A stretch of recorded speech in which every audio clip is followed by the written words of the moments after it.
Kay lupit talaga ng tadhana. Sa mag-asawang pamilya Su, kung bakit pa sila nagkaroon ng walang kwentang manugang na iyan, inubos ang lahat ng yaman, pinabayaan ang asawa kaya wala na ito, at ang mag-asawa ay tuluyan ng pinarusahan dahil sa galit, napakasamang gawin nito, bakit hindi na lang siya ang nawala? Igalang na lang natin ang mga nawala na, at huwag na tayong masyadong magsalita. Sa gitna ng tagutom na ito, hindi madali para sa lahat. Heto, pagkatapos nito, ay bahala ka na sa buhay mo. Mabuti pang ipakain na lang iyan sa aso. Sa pagsisimula ko, mayroon agad akong 5 hipag, at bawat isa ay napakaganda. Pero bakit kailangang sa panahon pa ng sakuna, kung kailan kulang ang pagkain at inumin, ako pa ay naging sugarol na manugang at isang masamang tao sa paningin ng lahat. Panginoon ko, kakasi 78 ko pa lang po. Sa ganitong katauhan, maaari pa bang lumala ito? O manugang na nakatira sa asawa, nakaluhod ka pa rin hanggang ngayon? Ang utang mo na 80 dolyar sa sugal, dapat mo nang bayaran ngayon. Kuya Ernie, wala na po kaming kahit ano sa bahay. Bigyan niyo pa po kami ng ilang araw. Zalan, sabi nga nila, kapag nagluluksa ang isang maganda, ay lalo itong nagiging kaakit-akit. Ganito, kung sasamahan mo lang akong matulog ng isang gabi, bibigyan kita ng palugit sa utang mo. At kung gagawin mong masarap ang serbisyo mo sa akin, bibigyan pa kita ng 1 kilong pagkain, hindi ka talo rito, magandang biyuda. Wala kang hiya. Umalis ka rito. Anong sabi mo?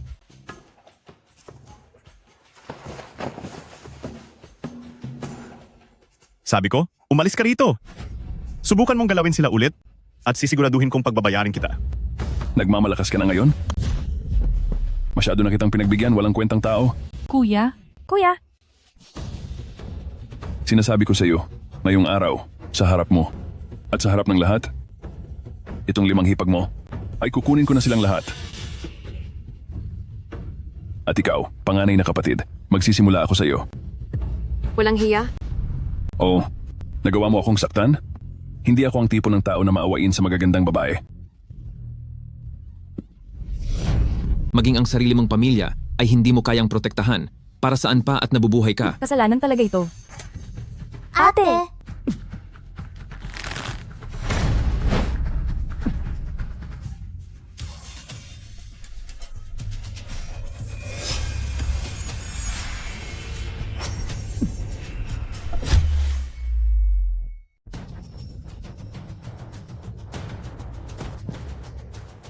Nakakainis ang system na ito. Bakit ang bagal nitong mag-load? Wang Erniu? Kapag sinubukan mo siyang hawakan kahit isang beses lang, sisiguraduhin kong pagbabayarin kita. Hoy, lampang wala nang ang pakinabang. Lakas pa ng loob mong pagbantaan ako.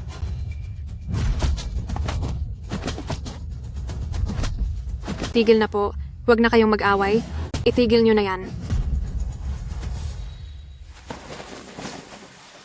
Pagkatapos ng luksa para sa ating mga magulang, umalis ka na dito. Ang pamilya Su, hindi nakakayanin pa ang ginagawa mong gulo. Ate, hindi natin siya pwedeng paalisin lang. Kahit aalis siya, dapat ay makuha muna natin sa kanya ang bayad para sa mga utang niya. Huwag mong pagsalitaan ng ganyan si Ji Yuan. Siya pa rin ang asawa ng ate mo. Xiaoyu, iisang pamilya tayo. Tungkol sa 80 dolyar na utang mo, ako na si ate ang magbabayad para sa iyo. Mula ngayon, wala na tayong ugnayan. Umalis ka na. Ate, ganun kalaking pera. Paano natin mababayaran yun? Walang silbiyang si Jiang Yu. Mapapahamak lang ang magkakapatid na Su. Dahil sa iyo ang lahat, kung hindi ka sana kung saan-saan nagsusugal at inubos ang lahat ng yaman natin, hindi sana nawala ang ating mga magulang. Hindi rin sana tayo nakararanas ng ganitong uri ng kahihiyan. Tapos na ba kayong mag-usap? Sino ang mauna? Mukhang ikaw na lang ang uunahin ko. Huwag mong hawakan ang kapatid ko. Umalis ka.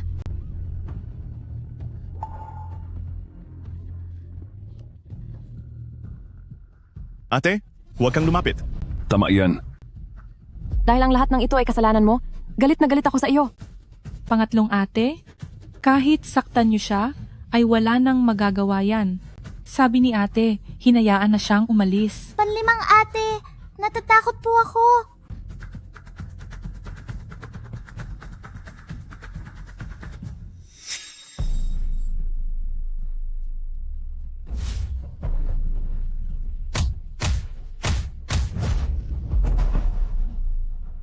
Sinira mo ang diskarte ko. Huwag na. Itigil niyo na po. Tama na po ang pananakit. Xiaoyu, mas maayos ka lang ba? Lumayas ka na. Ate! Ate! Tapos na ang paglo-load ng system. Aktibo na ang Family Guardian System. System, sa wakas ay narito ka na. Naibigay na ang gift pack para sa bagong gumagamit. Sinisimulan na ang paghilom ng iyong mga sugat.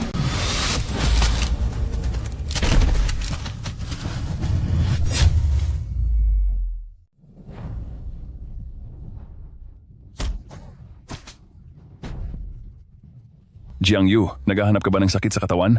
Ang lakas ng loob mong saktan ako? Subukan mong galawin ulit sila at itutuloy ko na ang pagtatapos sa iyo. Host, matagumpay ang pagprotekta sa pamilya. Plus 10 ang family affection points. Maaaring magpalit ng armas. Basta't pinoprotektahan ko ang pamilya, makakakuha ako ng family affection points.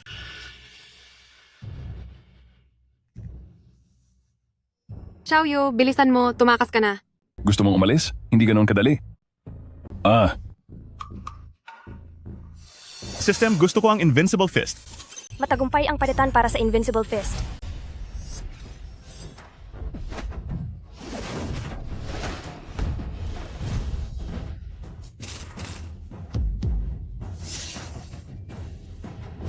mayabang ka ah. Papupuntahin ko rito si Brother Hu para parusahan ka. Xiaoyu, ang kamay mo. Bakit ang kamay mo ay wala man lang kahit anong sugat?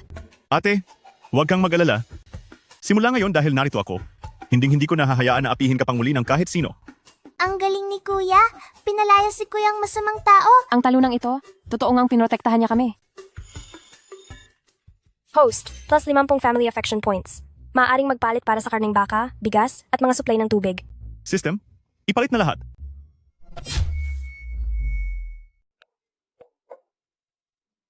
Bakit kayo nakatunga nga dyan? Kumain na kayo. Sapat na ang karne ng baka at kanin para sa lahat ngayong araw.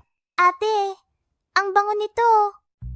Xiaoyu, sa gitna ng taggutom na ito, itong mga puting kanin at karne ng baka, saan galing ang lahat ng ito? Ate, huwag kang mag-alala.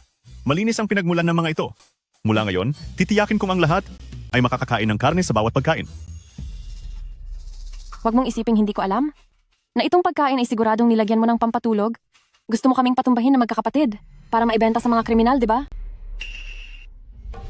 Mukha ba akong masamang tao? Sige, ganoon nga ako. Pero noon na iyon. Simula ngayon, hindi ko na kayo hahayaang makaranas pa ng anumang hirap. May natukoy na panganib sa pamilya ng host, inilalabas ang babala ng tadhana. Ang panganay na kapatid na si Suzilan pagkalipas ng 3 araw, ay ibebenta sa palihim na bentahan, magiging kalunos-lunos ang kanyang sinapit. Ate! Ang pangatlong kapatid na si Suzy Yuan ay maloloko ni Brother Hu, mawawalan siya ng pera at dangal. Bitawan mo ako! Ang pang-apat na kapatid na si Suzy Ruo ay mapipilitang magpakasal sa isang tanga sa baryo at malalanta ang buhay sa lungkot. Ang pang-5 kapatid na si Suzy Yao at si Xiao Doubao ay magdurusa sa gutom at ginaw hanggang sa mapadpad sa kalsada. Hindi ko akalain na dahil sa dating ako, ang mga magkakapatid na ito ay mapapahamak ng ganito katindi. 3 araw. Kailangan kong mapigilan ang lahat ng ito sa loob ng 3 araw. Bakit nanahimik ka? Hindi mo ba mapaniwalaan ang sarili mong sinasabi? Tinitingnan ko itong mga binti mo. Tumatalon-talon at naglalakad? Hindi mo mukhang pilay ka. Gusto mo na namang magkunwaring kaawa-awa para lokohin si ate sa pera, di ba? Ate, tapos na akong magluto? Pagkatapos kumain, aalis ako para kumita ng pera. Ikaw?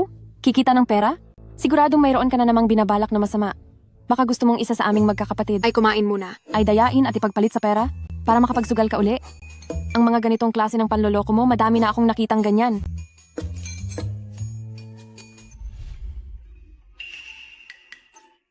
Hindi ba kayo natatakot na may lason ang pagkain ito? Pangatlong ate, kung mawawala man ako, mas gusto ko pang mawala na busog.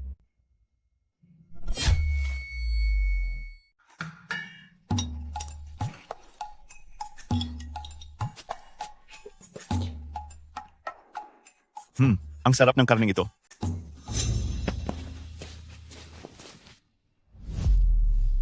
Brother-in-law, gagawin mo ba talagang sinabi ni pangatlong ate na ibebenta mo kaming lahat?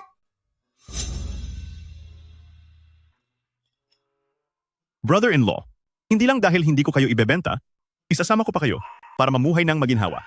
Opo.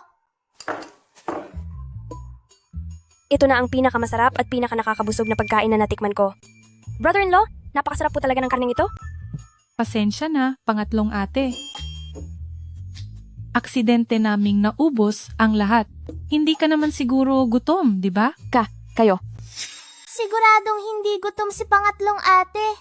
Dahil kung hindi, bakit hindi niya kakainin ng ganito kasarap na pagkain?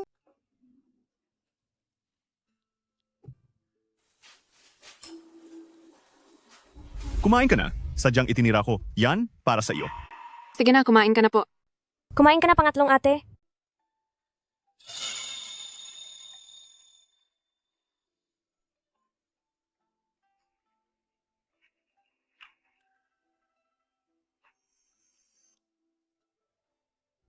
Nasolusyonan na ng host ang pagkain ng pamilya, ang kinship value ay tumaas ng malaki. Bukas na ang system mall.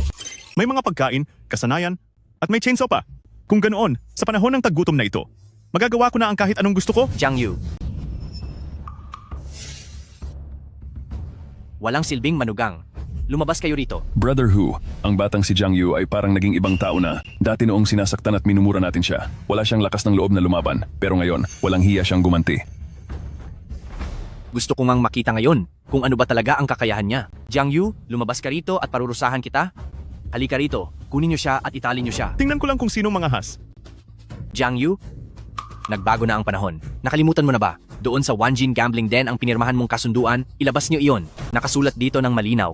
At walang duda ang nakalagay na kapag hindi mo nabayaran sa loob ng isang buwan ang 80 pilak, siya ang kukunin bilang pambayad utang? Jiang Yu, talagang wala kang kwentindihang tao ka? Xiaoyu, sabihin mo nga kay ate, ito ba ay totoo? Ate, mahabang kwento ito. Pero huwag kang mag-alala. Hindi ko hahayaang makuha nila ang kahit na sino sa inyo. Brother Hu, Oo. bigyan niyo pa po kami ng 2 araw. Ang perang ito, siguradong babayaran namin ito. Pakiusap po sa inyo. Sige na po, maari ba? Ziyuan, hindi naman sama-sama ang loob ni Brother Hu, kundi itong si Jiang Yu ay masyadong walang modo. Hindi na nga siya nagbayad ng utang, sinaktan pa niya ang mga tauhan ko. Tignan mo, nakakalbo na dahil sa bugbog. Hindi ba't isa itong pambabastos sa akin? Brother Hu, hindi mo pa talaga ako pagbibigyan man lang? Sige na. Sige na nga.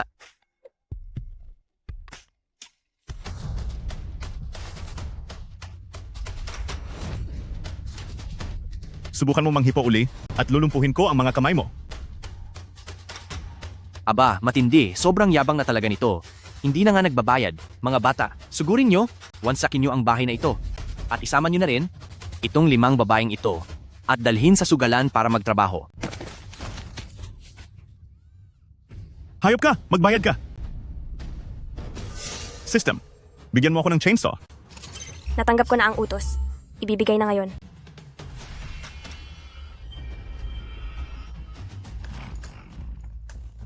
Tingnan ko lang kung sino ang may lakas ng loob. Anong pakitang gilas iyan?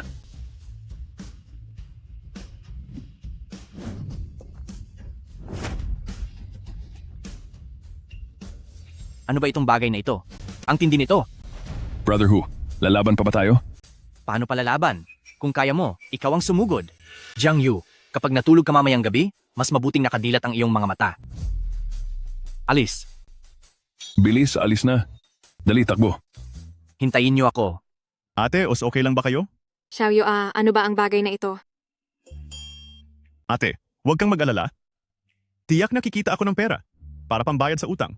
Bukas pupunta ako sa bundok para tignan kung mayroong kahit anong pwedeng pagkakitaan doon. Brother-in-law, gusto ko ring sumama. Alam ko kung nasaan ang mga kabuti roon. Sige, kung ganoon, brother-in-law, magiging assistant mo ako bukas. Ayos ba? Opo.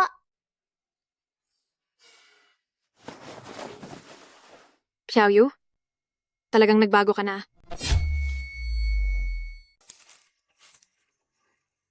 Dito sa gitna ng liblib na lugar, ano bang magandang bagay ang makikita rito? Ay, kami ni Panlimang Ate dati ay dito nakapulot ng mga kabuti. Bakit wala po kaming makita ngayon? Ayos lang. Hahanap pa tayo ulit. Nice mo bang i-activate ang scanning function? May scanning function din. I activate.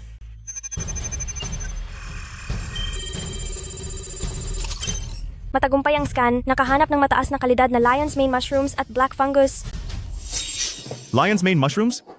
Napakahalaga at napakagandang bagay nito. Xiao Dubao, tara.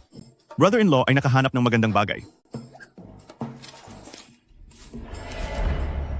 Ate, si brother-in-law at ang bunso nating kapatid ay hindi pa bumabalik? Wala kayang nangyaring masama sa kanila? Kakaunti lang ang tao sa bundok na iyon at madalas may mga mababangis na hayop doon. Si brother-in-law at Dobao, baka nadala na sila ng mga lobo? Anong sa likod ng bundok? Sa tingin niyo ba talaga? Ay pupunta siya roon para kumuha ng kabute? Hindi pumunta sa likod ng bundok si brother-in-law? Saan naman siya pupunta? Kailangan pa bang itanong iyan? Sabi niya ay kailangang bayaran ang 80 pilak. At kung hindi mababayaran ang utang, ibebenta lang niya si Xiao Dobao bilang kabayaran. Ano? Palubog na ang araw, pero hindi pa rin sila bumabalik. Paniguradong pumunta na sila sa bayan, di ba?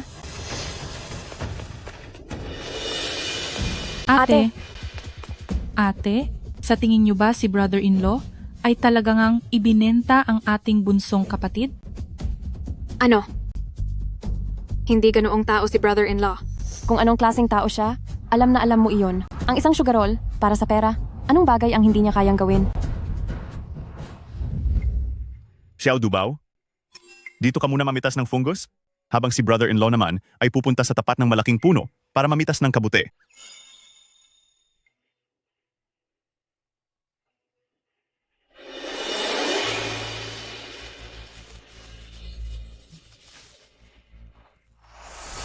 Brother-in-law, Dobao? Dobao. Xiaoyu, Dobao. Xiaoyu, Pangatlong ate, fourth sister, narito po ako. naroon si Dobao. Narito po ako. Narito lang ako. Dobao, halika rito. Andito po ako. Dobao, dali, halika rito. Dobao? Dali, halika rito. Dobao? Dobao.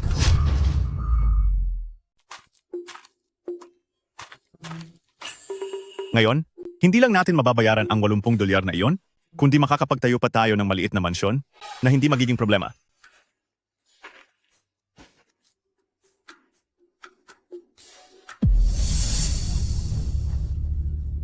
Siguradong pakana ito ulit ng hayop na si Wang Erniu. Dobao, halika na rito, dali. Dobao? Umalis kayo rito. Sulong, umalis na kayo. Huwag kang lalapit. Saklolo. Tulong po, may tao ba riyan? Jiyuan, ilayo mo na muna ang ating mga kapatid. Pero ate, Umalis na kayo. Dubao, Umalis ka. Ang bayaw. Nandito na ang bayaw. sa totoo lang, ang laki ng ahas na iyan. Jiang Yu, bakit ka nakatulala? Bilisan mo at iligtas mo kami. Ako. Xiaoyu, huwag kang lalapit. Mapanganib dito. Kung hindi mo dinala si Dobao sa bundok na ito, hindi sana tayo makakatagpo ng sawa. Tama ang sabi ni Brother Hu, isa kang walang silbi. Alis na, Ziyuan. Pangatlong ate. System, mayroon bang kahit anong armas na maaari kong gamitin? Kutsilyo, baril na nakuryente, o martilyo? Hindi sapat ang lakas ng mga iyan. Meron bang kahit anong baril? Kahit na anong panaman lang? Kulang pa ang affinity points ng host, kaya hindi pa pwedeng kunin ang iba pang mga armas sa shop. Buhay ang nakasalalay dito. Hindi ba pwedeng pagbigyan mo muna ako? Kailangang mag-ipon pa ang host ng affinity points bago makakuha ng mas malalakas na armas. Pambihira. Lalaban na ako. Lumayas ka. Dobao. Dubao, Ay, ayoko.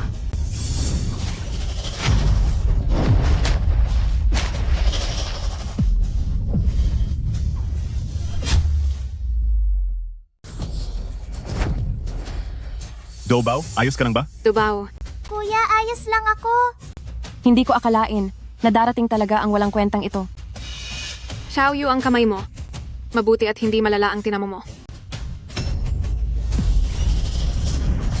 Kuya! Kuya.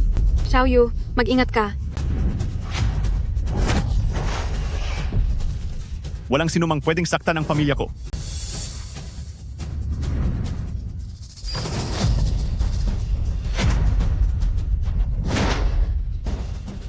Ang invincible fist na ito, nang tumama sa sawa, bakit parang kinakamot lang ito? Kuya! Kuya, Ziyuan, ayos ka lang ba? ayos lang ako. Ikaw? Nasaktan ka. Na-detect ng system ang host, matagumpay ang pagprotekta sa pamilya. Family point plus 4 na po. Mayroong mga makabagong armas na pwedeng pagpilian ng host. Grenade, crossbow, submachine gun, at canyon. Ibigay mo sa akin ang grenade.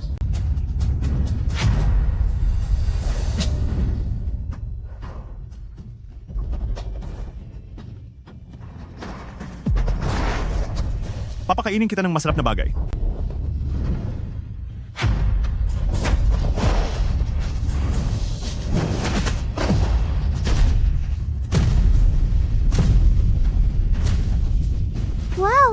galing ni Kuya.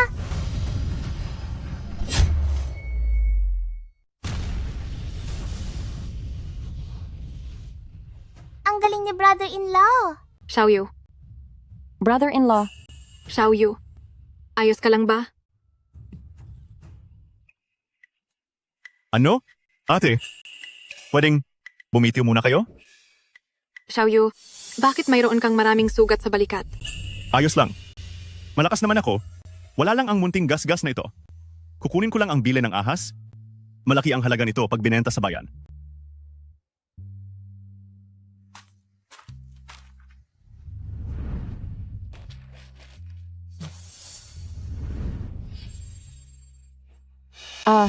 Ay, ate? Jiyuan, anong nangyari sa binti mo? na-sprain po ang paa ko. Sino ang nasaktan? May pinsala ang binti ni Jiyuan. Isama mo siya sa bayan para patingnan. Hindi ko siya kailangan. Ano ka ba? Pangatlong ate? Bakit ka nahihiya? Magditilim na ang paningin natin sa gabi at wala kaming sapat na lakas ni ate para alalayan ka pa uwi. Ikaw, Tama na, huwag na tayong magtalo. Ihahatid na kita sa bayan para makita ng doktor.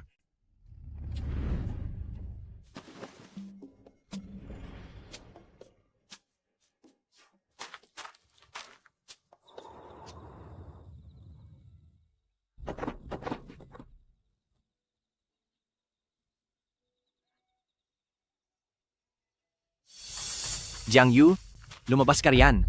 Oras na para maningil ng utang. Ang duwag na si Jiang Yu, baka tumakas na sa takot? Mas mabuti kung tumakas siya, mga bata, dakpin silang lahat, itali sila at dalhin sa ating pugad. Pabalik na si Xiaoyu. Pakawalan niyo kami, kundi ay hinding-hindi niya kayo palalagpasin. Sinasabi ko sa inyo, noon ay kaya ko siyang tiisin dahil kakaunti lang ang dala kong tauhan, pero kapag bumalik siya ngayon, parurusahan ko siya ng husto. Ate, nasaan ba talaga si brother-in-law? Hindi kaya totoong ngang tumakas na siya? Hindi tumakas si brother-in-law, dinala niya si pangatlong ate sa bayan para magpagamot. Kapag hindi pa bumalik si brother-in-law, tapos na tayong lahat dito. Dalhin na sila. Xiaoyu, bumalik ka na po sana. Ate, anong ginagawa niyo rito? Xiaoyu, Brother-in-law, Anong ginagawa niyo? May gana ka pang bumalik? Sasabihin ko sa iyo, ang 5 babaeng ito, siguradong isasama namin sila ngayong araw. Aray, Brother Hu, may gana siyang saktan ako. ikaw na walang hiya ka. Gusto mo na bang matapos, bata? Ang lakas ng loob mong saktan si Brother Hu.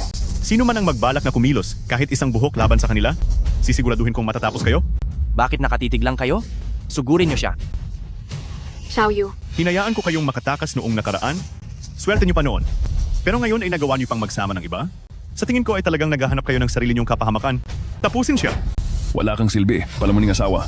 Wala kang pambayad sa utang mo sa sugal, kaya ang bayaw mo ang ipambabayad mo. Tama lang iyan. Kahit na maging singtigas ka pa ng bakal ngayong araw, paparusahan pa rin kita hanggang sa wala nang matira sa iyo. Makinig kayong lahat. Kung sino ang makakatapos sa kanya ngayon, ay bibigyan ko ng malaking pabuyak. Masyado silang marami. Mahihirapan ako sa kanila. System, mayroon ka bang misteryosong armas? Para maligpit ang mga taong ito. Ang system ay may hand grenades, tear gas, at ang King Kong Kung Fu. Sa hand grenades at tear gas, maaari ring masaktan sina ate at ang iba. System, ibigay mo sa akin ang King Kong Kung Fu. Paggamit ng King Kong Kung Fu, hindi tinatablan ng talim, maging singtigas ng bakal, ngunit mayroon itong side effect. Nais mo pa rin bang gamitin ito? Sige, sugurin siya. Tapusin niyo siya. Kung sinong tatapos sa kanya, ay gagantimpalaan ko ng isang buong baboy. Brother-in-law? Brother-in-law, Kuya? kuya, Ibigay mo sa akin si King Kong Kung Fu.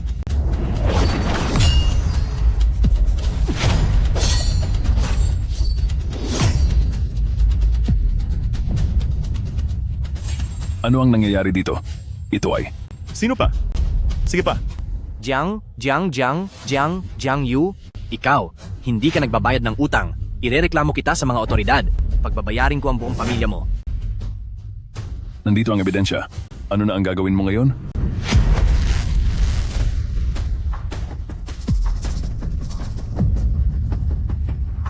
Sabi ko naman sa inyo ay magbabayad ako. Bakit kailangan nyo pang pumarito para hamakin ang pamilya ko? Xiaoyu, bilisan mo at bitawan sila. Maaari silang mawala. Pera ba ang gusto nyo? Heto, ang $100 dolyar. Ang sobra, gamitin nyo para sa mga sugat nyo. Kunin nyo ang pera at umalis na kayo.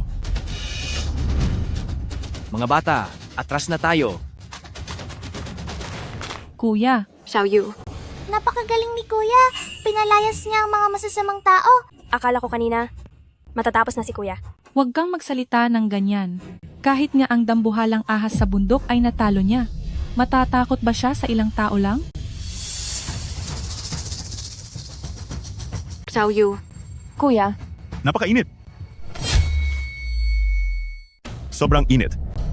Xiaoyu, anong nangyayari sa'yo? bayaw? Ate, bigla akong uminit ng husto. Hindi naman mainit ang panahon. May lagnat ba si Bayaw? Parang medyo mainit nga siya. May lagnat nga si Bayaw. Hoy, Xiaoyu, Bayaw. Ito na ba? Ito na ba ang epekto ng King Kong Kung Fu na hindi inaasahan? Bakit parang may puwersang pumapalibot sa katawan ko at tila sasabog na ito sa loob? Hindi ko na kaya. Ano pang nangyayari kay Bayaw? Kailangan ba nating tumawag ng manggagamot? Hahanapin ko muna si manggagamot na Hu para tignan siya. Sasama ako kay Fourth Sister. Yao-yao, sumama ka sa kanila, bumalik kayo agad. Opo, Jiyuan, mukhang may lagnat si Xiaoyu. Maghanda ka ng tsaa na may luya rito. Sige po. Xiaoyu! Dahan-dahan lang. Lolo Hu, halik kayo bilis. Parang wala nang bayaw ko. Aray, ang layo ng tinakbo natin. Parang mababali na ang mga binti ko. Dali, manggagamot na Hu, bilisan nyo na po. ate, narito na si manggagamot na Hu. Manggagamot na Hu, pasensya na po kayo. Na kailangan ko pa kayong tawagan sa ganitong kalalim na gabi.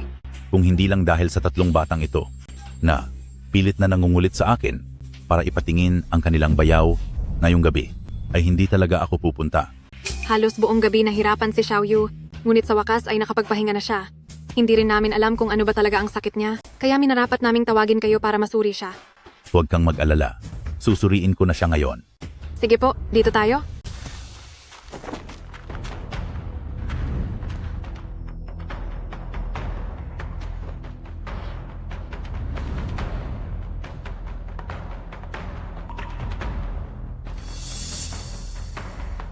Manggagamot na Hu, kumusta na si Xiaoyu? Ano po ang lagay ni Xiaoyu? Sa nakikita ko ay walang dapat ipag-alala. Kailangan lang niyang magpahinga. Mukhang napagod lang siya ng husto. Napagod lang? Bagamat bata pa siya at malakas, napuno pa ng enerhiya ang katawan, ay hindi pa rin dapat abusuhin ang katawan. Ganun ba? Umakyat kasi sa bundok ang bayaw ko ngayong araw at napatalsik ang isang malaking sawa. Pagkatapos ay tumakbo pa siya sa bayan para ibenta ang apdo ng ahas. Pinalayas din ng bayaw ko ang mga masasamang tao. Kaya pala talaga napagod siya ng husto. Gagawa ako ng reseta. Bukas ay pumunta ka sa bayan para kumuha ng gamot. Salamat po sa inyo. Salamat po manggagamot na Hu. Teka, sabi mo, napatalsik ng bayaw mo ang sawa at ibinenta ang apdo nito. May iba pa bang mga gamot siyang nakuha?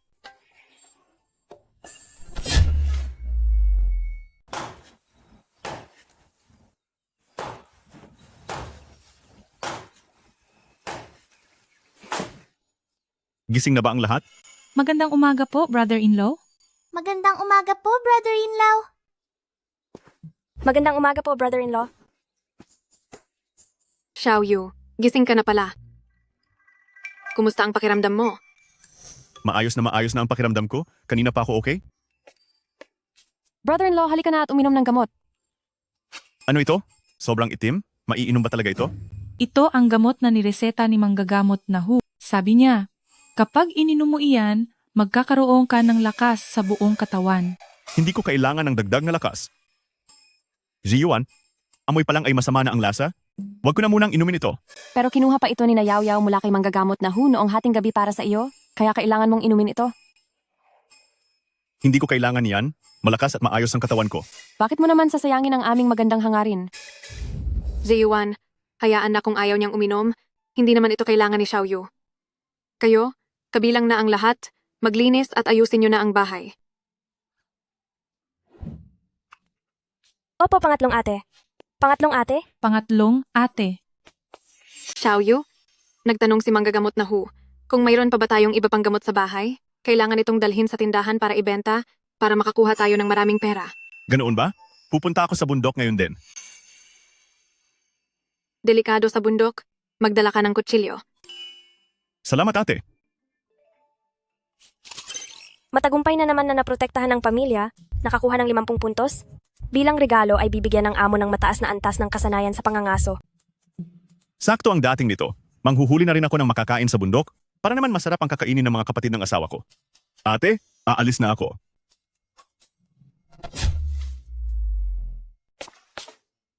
Sister-in-law? Nandiyan po ba si sister-in-law sa loob?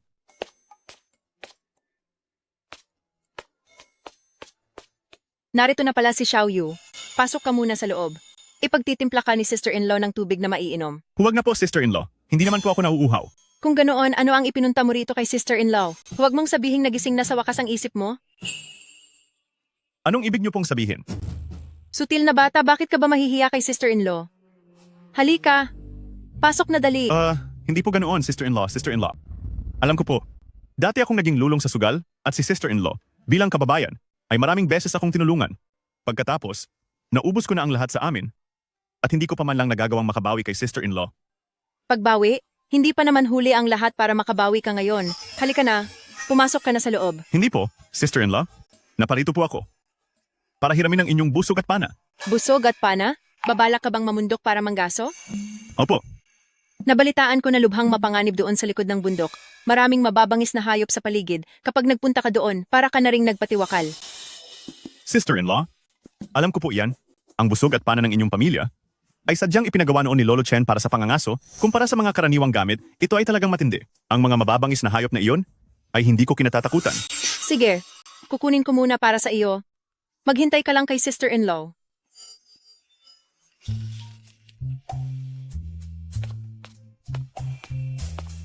Itong busog at panang ito ay may bigat na 500. Hindi ito kayang batakin ng karaniwang tao.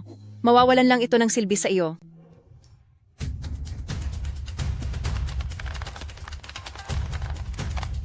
Kung hindi lang dahil sa kulang ang points ko sa proteksyon, kukuha na sana ako ng baril, hindi na sana ako kailangang manghiram ng busog at pana. Sister-in-law, kapag nakahuli ako, ibibigay ko po sa inyo ang pinakamagandang bahagi ng karne.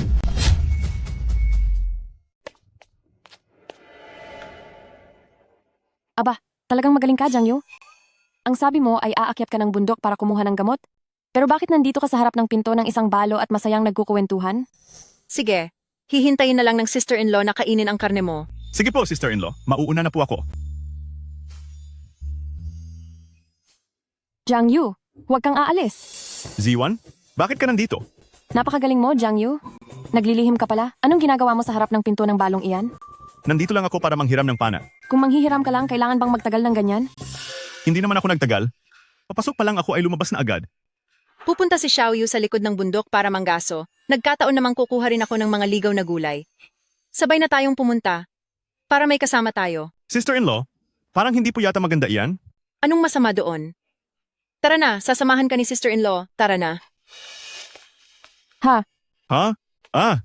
Hindi po iyon. Sige lang. Gusto kong makita. Kung ano ba talaga ang balak ninyong dalawa.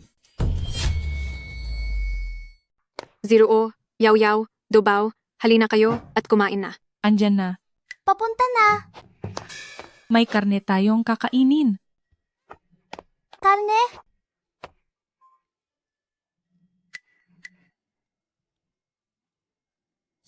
Jilan, nasa loob ka ba? Dana, nandito po pala kayo. Sinabi ng kapitan ng baryo na mahirap ang sitwasyon nyo, kaya pinapabantayan ko raw kayo palagi. Kaya heto, galing ako sa bukid at naghukay ng ilang gulay, bibigyan ko kayo ng ilan. Maraming salamat po. Simula nang ang asawa mo ay pumanaw na? Ay, erase. Mula nang wala na siya dahil sa gutom, ay ikaw, wala pang isang araw na guminhawa ang buhay mo. Napadpad pa sa iyo ang batugan at lulong sa sugal na bayaw. Nababahala na ang puso ko para sa iyo. Sa susunod na magkaroon ka ng problema, sabihin mo lang sa akin, tiyak na tutulungan kita, Dina. Salamat po, Dina. Sa gitna ng taggutom na ito, ang tanging lalaki sa bahay ay wala pang silbi.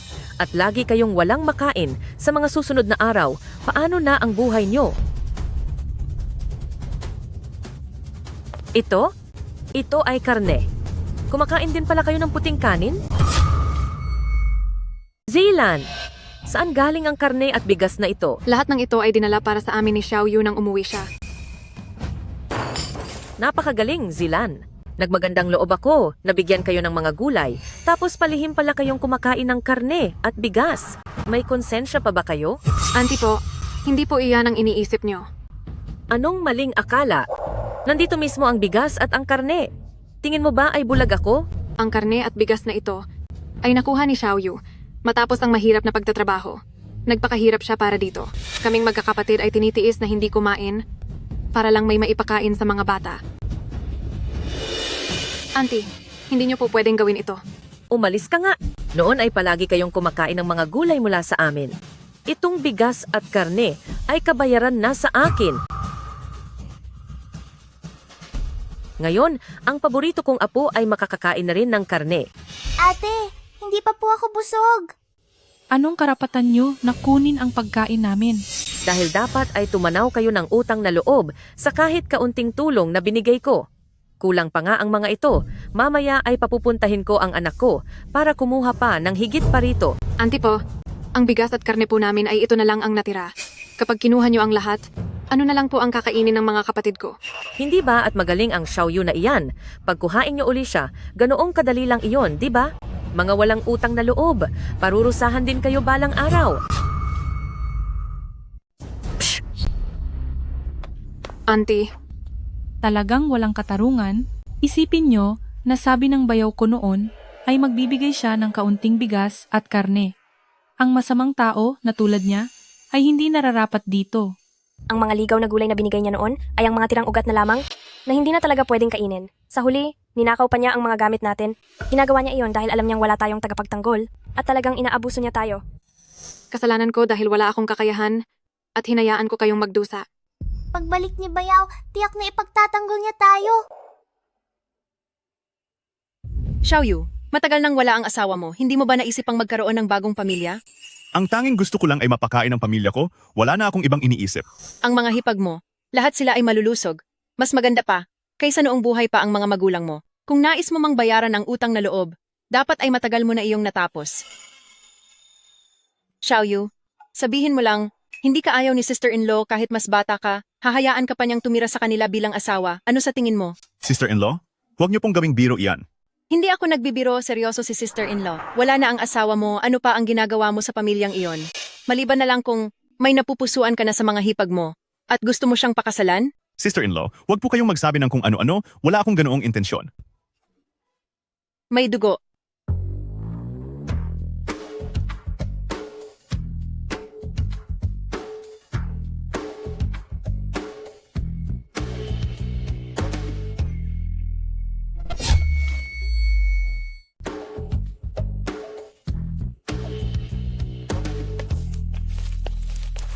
Bitiwan mo ang mga labi niya. Anong ginagawa mo? Nandito ba kayo para manggaso? O para lumandi sa isa't isa? Kung gusto niyong maglambingan, gawin niyo yan sa bahay. Huwag kayong gumawa ng eksena sa harap ng maraming tao. Anong nakakahiya sa ginawa ko? Kami ni Xiaoyu ngayon ay parehong malaya, kaya bakit hindi kami pwedeng magsama? Ano? Ate, hindi ito biro. Wala kaming anumang uri ng relasyon. Maaaring wala ngayon, pero hindi ibig sabihin na wala na sa hinaharap. Sinasabi ko sa inyo, Su Jiyuan, mahal ko si Jiang Yu at papakasalan ko siya. Napakawalang hiya mo. Masamang babae ka. Wala kang karapatang mahalin ang bayaw ko. Bakit masama bang mahalin siya? Ikaw ang masamang babae. Bruha ka! Tumigil na kayo. Jiang Yu, pinagagalitan mo ako? Nagagalit ka sa akin dahil lang sa babaeng ito? Sige, aalis na ako. Hindi na muli akong magpapakita sa paningin mo. Jiyuan, delikado sa loob ng bundok. Huwag kang maglalakad mag-isa. Xiaoyu, parang na-spray ng paa ni ate. Napakasakit. Xiaoyu, hindi na makalakad si ate. Hindi mo naman iiwan ang ate mo na mag-isa rito sa bundok at hindi papansinin, di ba?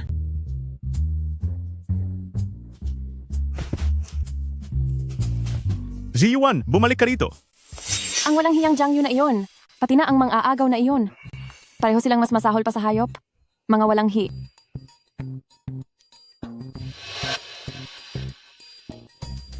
Kung silang dalawa ay magkakatuluyan nga, hindi ba kaming magkakapatid? Ay magmumukha ng ibang tao? Ano pa ang magiging dahilan ni Jiang Yu para alagaan kami? Hindi maaari, hindi maaari. Gagawa ako ng paraan para paghiwalayin sila.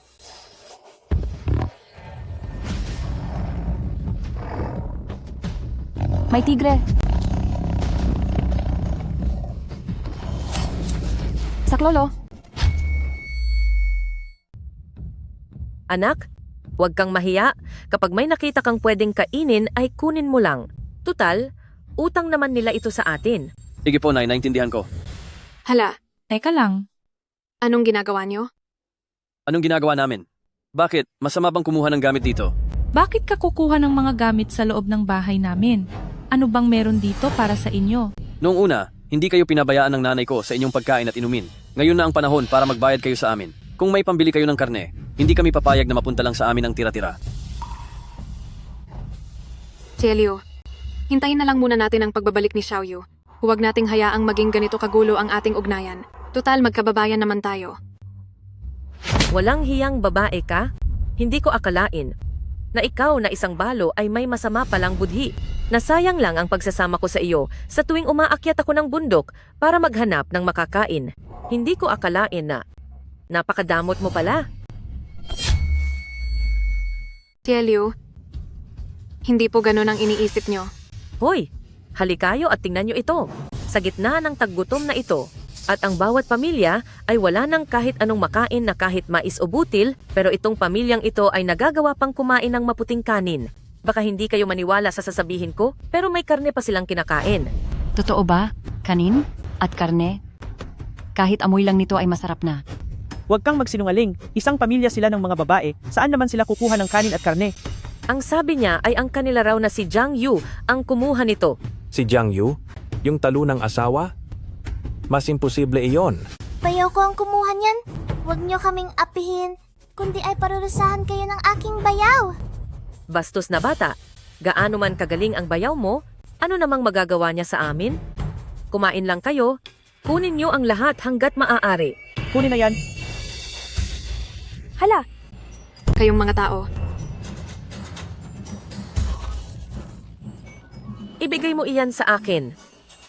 Ang mga ligaw na baboy sa bundok ay hinahabol ang mga tao. Mukhang may nakapagpaamo o nakatapos sa kanila. Dali, tulong! Ano? May mga ligaw na baboy? Naku po, tara, tingnan natin. Bilis, bilis! Hindi na kailangan dahil ang baboy ramo ay nakuha na namin. Naku, ang laki nitong mabangis na baboy ramo. May karne na tayong kakainin. Diyos ko, tinitimbang ito ng mahigit 300 kilo. Sino kaya ang nakahuli nito? Huzi, ikaw ang nakakuha nito, di ba? Si Jiang Sana. Huzi, napakahusay mo talaga. Nakakuha ka ng ganito kalaking baboy ramo. Napakaswerte ng nayon natin. Si Huzi ay tunay na bayani ng ating nayon.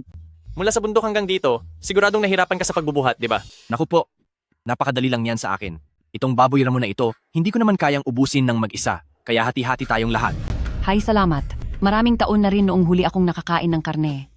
Sa amoy pa lang nitong baboy, talagang naglalaway na ako. Bigyan niyo ako ng isang hita. Gusto ko ng kadyang. Ibigyan nyo sa akin ang mga lamang loob. Huzi, katulad ka rin ng tatay mo? Napakagaling mo. Si Huzi ang pinakaimportanteng tao dito sa barangay Qingquan, hindi tulad ng Jiang Yu na iyan, nagtatago ng karne para sarili lang ang kumain. Totoo yan. Naman tayo ay parang iisang pamilya rito. Kaya ako na ang magpapasya sa ating nayon, bawat bahay ay makakatanggap ng bahagi. Mabuti pa, napakabuti.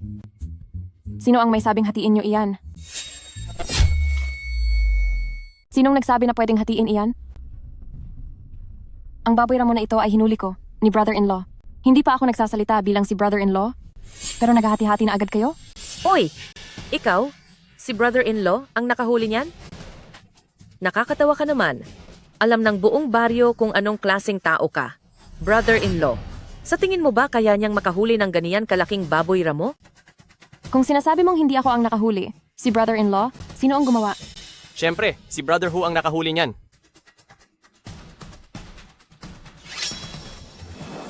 Wala siyang kakayahan, kaya naiinggit lang siya sa iba. Alam naman nating lahat kung sino si Jiang Yu at kung sino si Huzi. Alam naming lahat ang totoo, kaya huwag ka nang magpanggap na magaling. Akala ko noong una ay mabuti kang tao, hindi ko akalain na ganyan ka pala. Maliwanag na ang baboy ramo na ito ay huli ko, ni brother-in-law, tapos ikaw pa ang nag-aangkin ng gawa ko. Sinasabi mong siya ang nakahuli dahil lang sinabi mo? Nakita mo ba mismo? Oo, nakita ko mismo. Saklolo. G1? Ligtas ka na. Brother-in-law, may tigre. Nandoon ang tigre sa kabilang bundok. Baboy mo lang yan.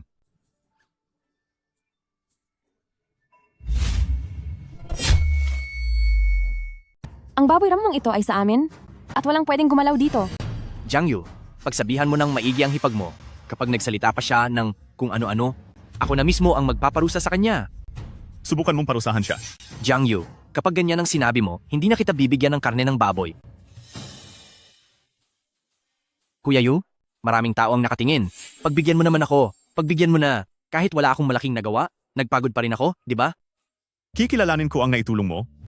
Pero alam mo naman kung paano ito dapat hatiin. Alam ko. Alam ko po. Ernie Yu, hatiin na ang baboy. Ibukod ang buto-buto at ang pinakamagandang parte ng karne. Para kay Pamilya Su. Bakit ang pinakamagagandang parte ay ibinibigay lahat sa pamilya nila? Dahil sinabi ko, bakit? May angal ka? Ibigay kay Ernie ang mga ribs at laman ng karne. At itira ang mga iyon para kay Pamilya Su. Bakit lahat ng magagandang bahagi ay ibinibigay sa pamilya nila? Dahil sa sinabi ko, bakit? May angal ka? Yehey! May karne kaming kakainin! May karne na! Ate, anong nangyari sa mukha mo? Wala ito. Brother-in-law, sinaktan siya ni Liu. Ano?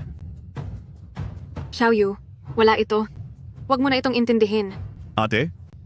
Ano ba talaga ang nangyari? Xiaoyu, ayos lang. Tapos na iyon.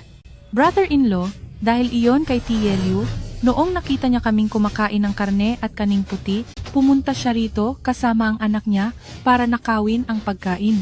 At noong nakita rin ng ibang mga taga-nayon, nakiagaw din sila kaya nasaktan si ate. Ate, sinabi ko na sa iyo na hindi ko nahahayaang api-apihin ka pa kahit kaunti. Dahil sa wala silang galang, wag nila akong sisisihin kung parurusahan ko sila. Dahil ayaw nilang makinig, wag nila akong sisisihin sa gagawin ko. Kung ganoon, wala nang kakain. Uy, ano bang trip mo? Sayang ang karne. Bakit mo itinapon ang mga ito? Ang hirap kayang kumuha ng karne sa panahon ngayon. Tama, nababaliw ka na ba? Tia Liu, ikaw ba ang pasimuno sa mga taong ito na magnakaw sa loob ng bahay ko? Ano-ano ang kinuha niyo? Ibalik niyo lahat ng iyan. Kinuha ko ito gamit ang sarili kong sikap, bakit ko ito ibabalik sa iyo? Ano mang pag-aari ni Jiang Yu, magiging iyo lang kung ibibigay ko, pero kung hindi, wala kayong makukuha kahit isang kusik. Jiang Yu, ang lakas ng loob mong takutin si inay? Tatablan kita. May masamang mangyayari dito. Parurusahan tayo nito. Gagawa siya ng masama. Xiaoyu, wala lang iyan. Huwag ka nang mag-alala. Sabi ng kapatid mo ay ayos na, pero sasaktan mo pa rin ang anak ko. Lalabanan kita. Jiang Yu, kumuha lang naman kami sa inyo ng kaunting pagkain, di ba? Nakikigamit lang kami ng kaunti. Kailangan ba talagang may masaktan dito? Tama. Taon-taon ang taggutom.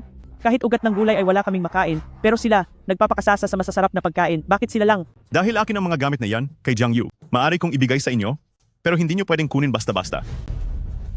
Sinabi ko na, ang lahat ng kinuha nyo sa amin, ay ibalik nyo lahat. Kung hindi, sisiguraduhin kong mapaparusahan ko kayo ng matindi. Sinong nanggugulo rito? Anong nangyayari? Bakit mo siya hinahawakan? Punong Baryo po, salamat at dumating kayo. Kailangan nyo kaming tulungan. Gusto niyang tapusin ang buhay ng anak ko. Ano? Sa harap ng maraming tao, magagawa mong manakit. Bitawan mo siya. Bitawan mo ang anak ko. Kapag naibalik na ang kinuha nyo, saka ko lang siya pakakawalan. Ikaw! Jiang Yu, hindi ko alam na naging sikat ka na palang tao na kaya mo nang manakit ang kapwa sa harap ko. Punong Baryo, hindi po ganoon ang nangyari. Hindi po sila sinasaktan ni Xiaoyu. Dahil po kay Liu, Pinangunahan niya ang mga taga-nayon para pasukin kami at magnakaw sa aming bahay. Hindi lang po matanggap ni Xiaoyu, kaya niya iyan nagawa. Pagnanakaw? Sa gitna ng sikat ng araw, papasok kayo sa bahay ng iba para magnakaw? Wala na ba kayong respeto sa batas? Jiang Yu, pakakawalan mo muna siya. Dahil kung magpapatuloy ito, mapaparalisa na ang mga kamay niya. Ang pagkuha ng pag-aari ng iba ay pwedeng magdala sa inyo sa kulungan. Siguro naman ay alam niyo yun. Punong baryo. Nakakakain sila Jiang Yu ng karne at kanin, habang kami ay ugat lang ng puno ang kinakain at tubig lang ang iniinom. Hindi po ito patas. Kahit hindi ito patas, pinaghirapan naman nila yan. Kung may galing kayo, ay manggaso rin kayo sa bundok. Jiang Yu, balita ko, ay nakahuli ka raw ng isang baboy ramo sa bundok. Anong plano mong gawin dito?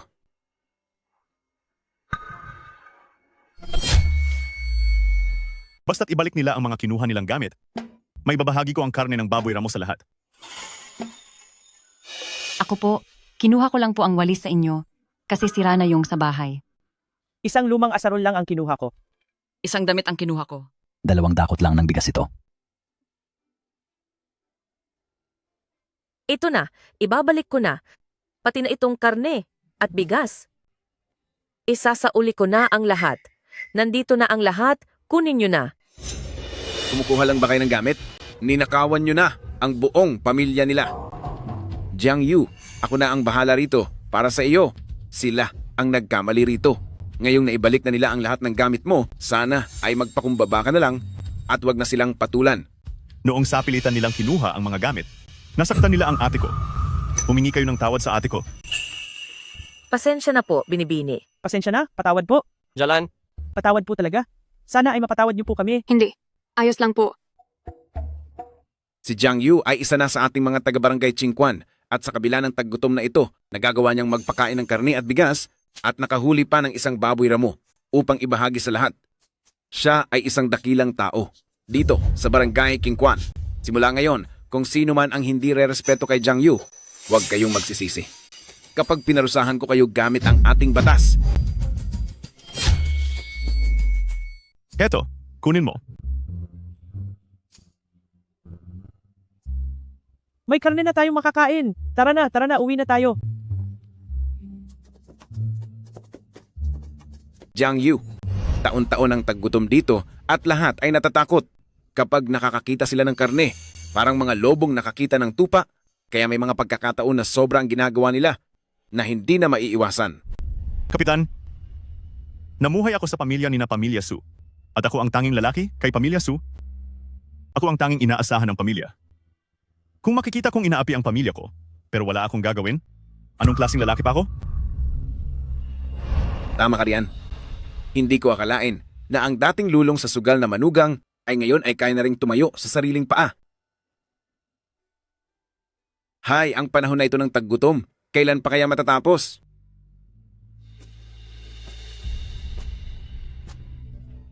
Muli mong pinotektahan ng pamilya, dagdag na 50 puntos sa iyong proteksyon. Magpunta ka na sa shop at tingnan kung mayroon kang kailangan ng mga gamit.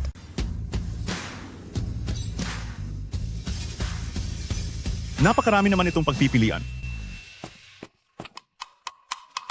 Sister-in-law, anong problema? Hindi ka ba nakakuha ng karne?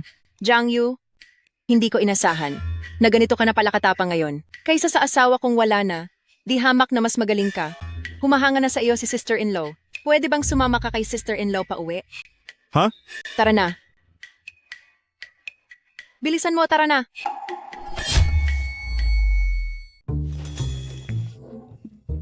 Tara, Hindi po, ate. tara na. Ate. Ate. Xiaoyu, Jalan, isasama ko si Xiaoyu sa amin para kumain. Siguro naman ay wala kang pake, di ba? ako.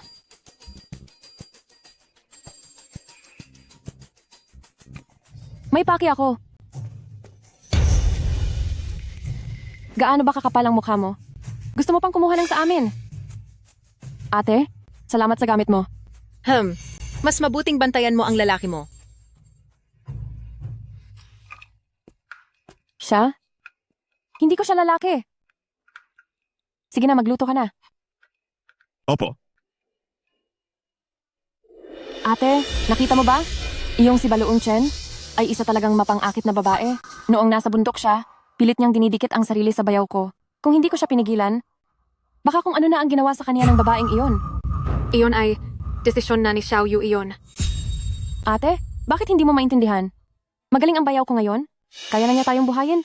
Pero kung maakit siya ni Baluong Chen, tayong magkakapatid, hindi ba't mapag-iiwanan tayo?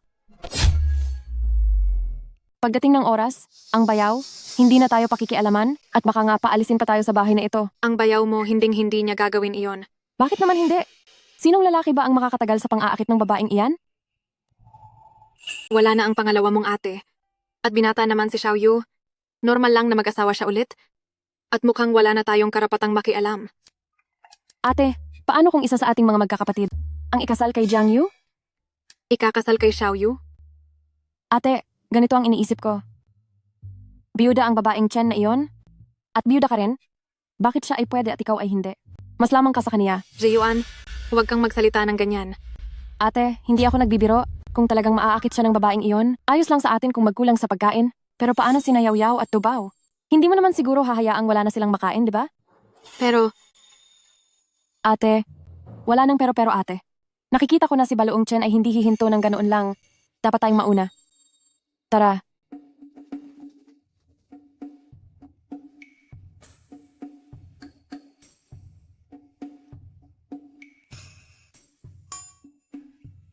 Ganito, ate, isasama ko ang mga kapatid sa labas para magpahangin. Sige po. Ikaw at ang bayaw, kayong dalawa.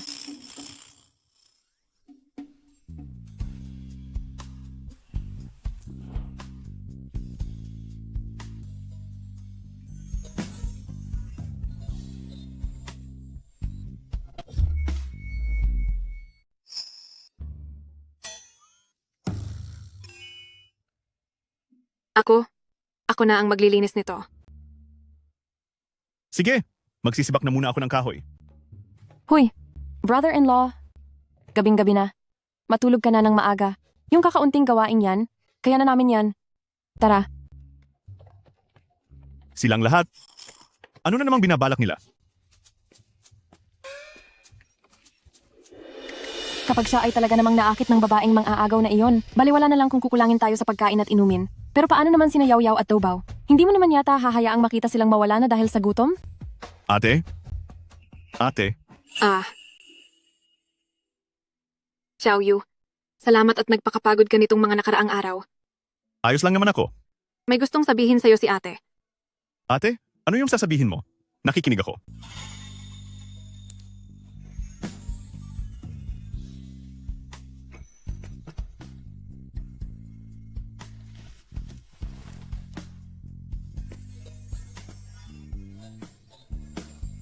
Xiao Yu, magsasama na.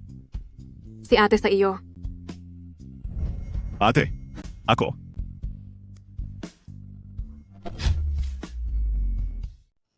Hala, Pangatlong ate, bakit walang nangyayari? Hindi ko rin alam.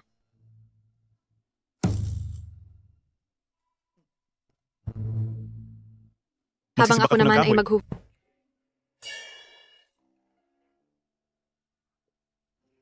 Aba, aray. Ate, brother-in-law, hindi pa ba kayo natutulog? Pangatlong ate, ang sakit ng pagkakahulog ko. Hoy, brother-in-law, saan ka pupunta? Napansin ko kasing marami akong nakain. Magpapababa lang ako ng kinain.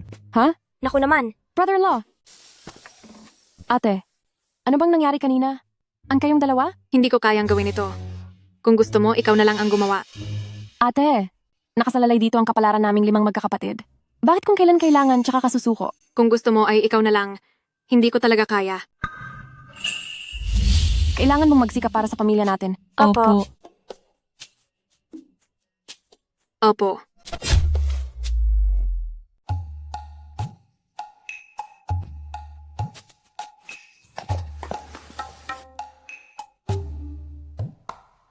Ate, binigyan kita ng pagkakataon pero wala ka pa ring silbi.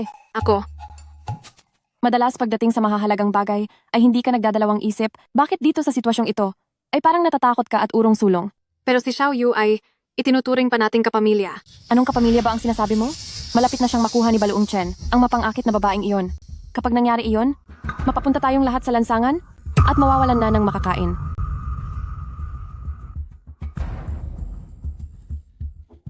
Hinding-hindi ko hahayaang may lumapit at agawin ang bayaw ko.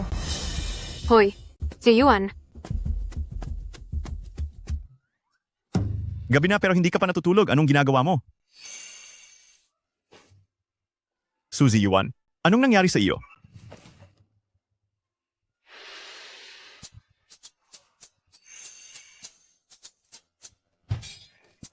Nasasapian ka ba? Jiang Yu, ngayong gabi ay talagang papaibigin kita sa akin. Siguradong papaibigin kita.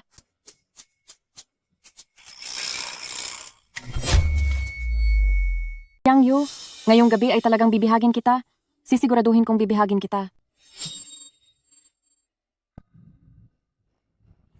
Tingin ko ay kung ano lang ang nakain mo. Pupuntahan ko si manggagamot na Hu para ipatingin ka? Hoy! Jiang Yu, talagang makukuha kita.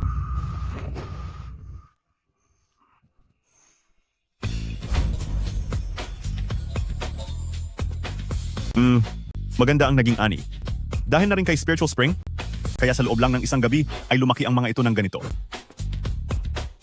Xiaoyu, ang daming sariwang gulay. Ikaw ba ang nagtanim ng lahat ng ito? Nandiyan na pala si sister-in-law.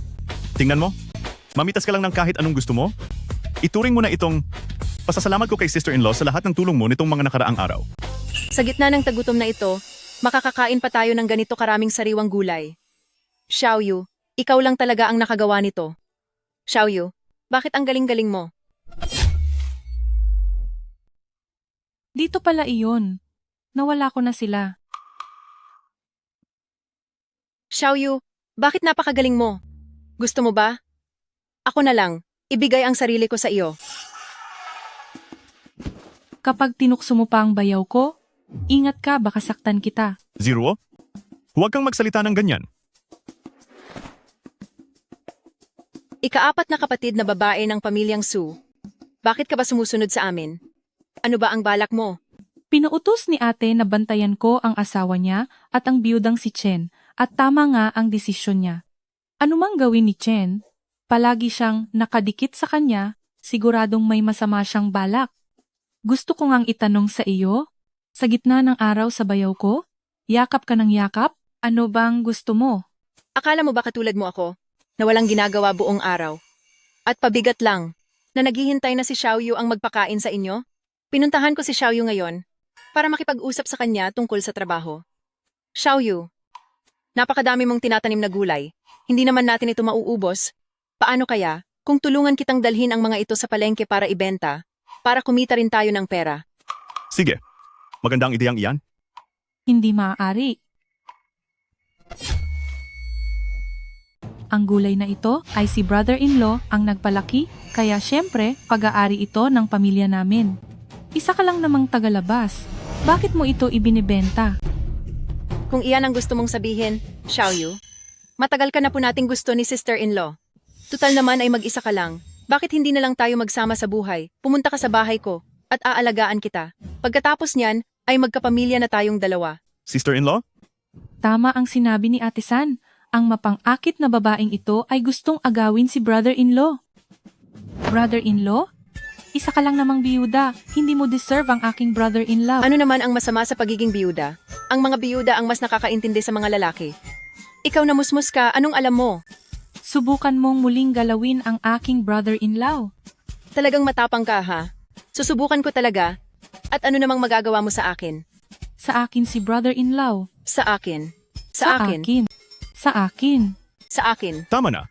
Huwag na kayong mag-away.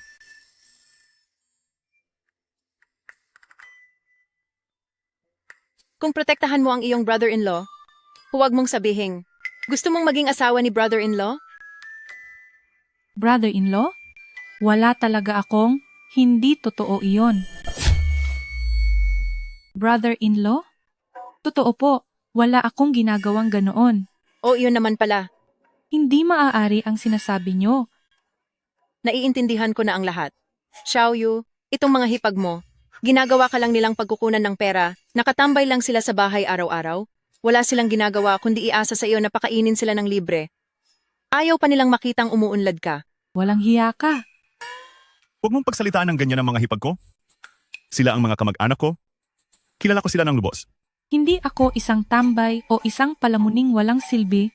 Nakapag-aral kaya ako sa pribadong paaralan. Sa kapirasong talino mo na iyan, ngayong panahon ng tagtuyo, ano ba ang magagawa mo? Magsulat ng tula at sining. Sabi niyo ay, kailangan nating ibenta ang mga gulay na ito sa palengke? Sige, magpaligsahan tayo? Kung sino ang mas mabilis at mas maraming mabebenta. Kapag ako ang nanalo, sa susunod, ay hinding-hindi mo naguguluhin ang aking brother-in-law. Sige ba? Pumapayag ako. Pero kapag ako ang nanalo, magiging akin na si Xiaoyu. Ang dalawang ito, ginagawa ba akong gamit? Hayaan na nga sila. Marami pa akong kailangang gawin. Bantayan niyo ng maigi ang pagbebenta ng gulay at ibebenta ko muna itong mga halamang gamot. Sige na, aking Xiaoyu, bumalik ka po agad. Baka mamiss ka na ni sister-in-law. Siguraduhin mo munang maubos ang tinda mo. Bili na po kayo ng mga gulay. Mga sariwang gulay po rito. Hali kayo rito, lapit po kayo. Dito na kayo bumili. Sir, tingnan niyo po ito. Hali Mga kayo, sariwang tingnan niyo po napakasariwa. ito.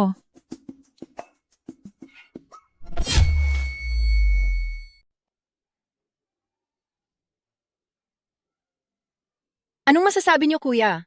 Bumili na kayo, 5 sentimo lang bawat bugkos. Sariwa nga ang mga gulay na ito. Sige, bibili ako. Kuya, hali kayo. Tingnan niyo po, ang mga gulay ko. Mas mura ang mga gulay ko. 4, 3 sentimo na lang. Mas maganda iyon. Hali Titingin muna kayo. ako doon. Sasama rin ako. Sasama rin ako. Kuya, sa akin kayo bumili. Bumili na kayo sa akin. Malantod ka? Wala kang hiya. Kuya, napakasariwa ng mga gulay ko. Bumili ng isa at may libreng isa. 2 sentimo na lang. Marunong ka ba talagang magnegosyo? Mas mabuti pang doon na lang ako bibili sa kabila. Hali kayo rito. Pumili lang kayo ng gusto nyo. Tingnan natin kung paano mo pa aagawin ang bayaw ko. Hali na kayo. Pumili lang kayo rito. Napakasariwang mga gulay.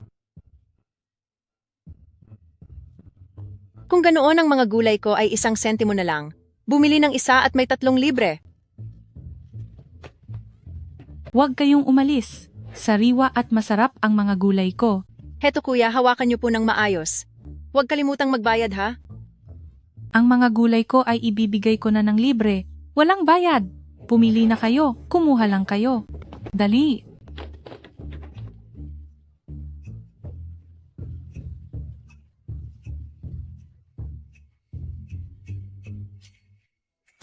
Paano pa tayo makakabenta nito? Boss, bumibili ba kayo ng halamang gamot? Iyo, anong klaseng gamot itong daladala mo? Ngayon na sunod-sunod ang krisis. Sa mga bundok, may kakaunti na ang ani. Wala na masyadong natitirang magagandang gamot. Ay naku, Iyo, lahat ng ito ay napakahalagang mga gamot. Saan mo nakuha ang mga ito? Tingnan niyo po ang kalidad. Pagkatapos ay bigyan niyo ako ng presyo. Itong ginseng mo, sa tingin ko ay may 200 taon na ito. Iyo, napakalaking klase nito. Bihira lang ang 100 taong ginseng. Kinuha ko ito mula sa panganib ng kamatayan. Nagpunta ka sa bundok ba yon? Kahanga-hanga. Doon ay delikado dahil maraming mababangis na hayop. Pero ang gamot na ito ay talagang maganda.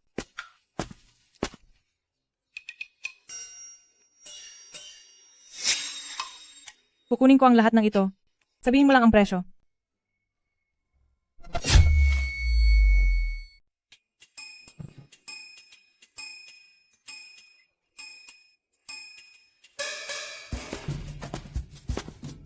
Ang galing nyo naman.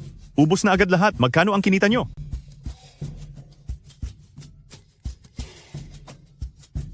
May libre pa po bang gulay? Hindi pa po ako nakakakuha. Ibig sabihin, pumunta kayo rito para mamigay ng gulay at hindi para magbenta. Dahil kasi iyon sa kaniya, lagi niya akong kinakalaban sa presyo. Kaya tuloy kahit isa, wala akong maibenta, kaya ipinamigay ko na lang ng libre. Kuya, mas mabilis akong mamigay kaysa sa kaniya. Sa madaling salita, ako ba ang nanalo? Sige na. Basta masaya ka. Zhao Yu, malinaw na mas mabilis akong nakabenta. Ako ang nanalo. Ngayong gabi, hihintayin ka ni sister-in-law sa bahay. Wala talaga akong magagawa sa inyo. Master Jiang, teka lang. Master Jiang, maghintay ka sandali. Boss, tungkol po ba sa batch ng mga gamot ko, may problema po ba? Hindi. Napakaganda ng kalidad ng mga gamot. Gusto ko lang sana itanong, kung maaari mo ba akong dalhin sa bundok ba yun? Bundok ba yun? Boss, anong klaseng gamot ba ang gusto nyo? Sabihin nyo lang sa akin. Sisiguraduhin kong kukuha ako nito at personal kong ihahatid sa shop ninyo. May espesyal na uri ng gamot na kailangan ko mismo ang sumuri. Hindi madaling malaman ng ordinaryong tao ang tunay o peke rito. Talaga? Mayroon bang ganitong klaseng gamot? Sige. Sasama ako sa inyo papuntang bundok ba yun? Tara! Kuya, hintayin mo ako. Zhao Yu, hintayin niyo kami.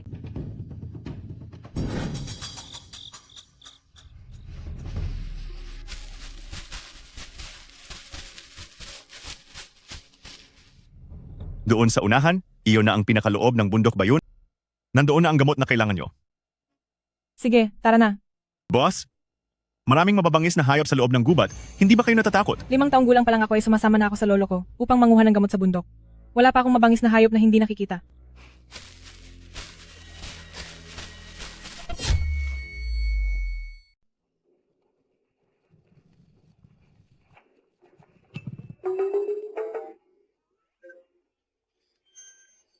Nandun lang iyon. May mga gamit pa silang profesional.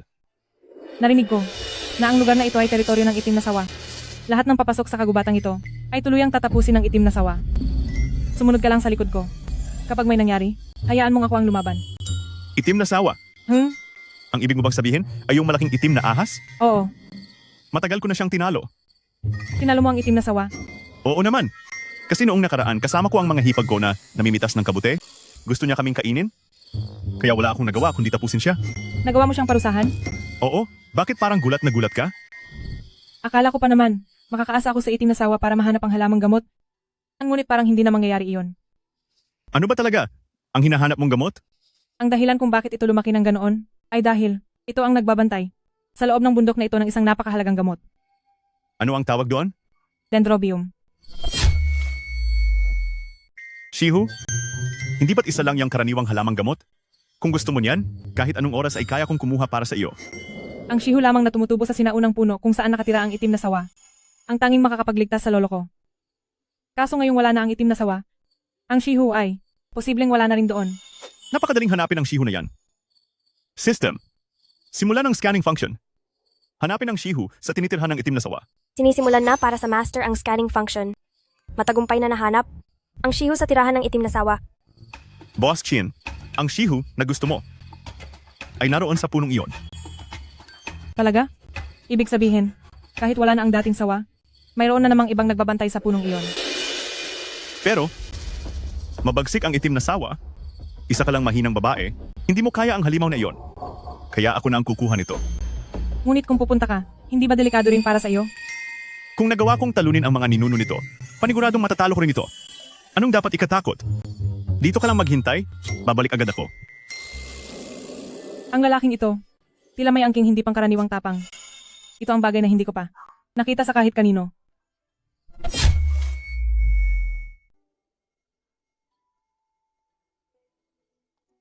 Bakit hindi pa bumabalik si Zhao Yu?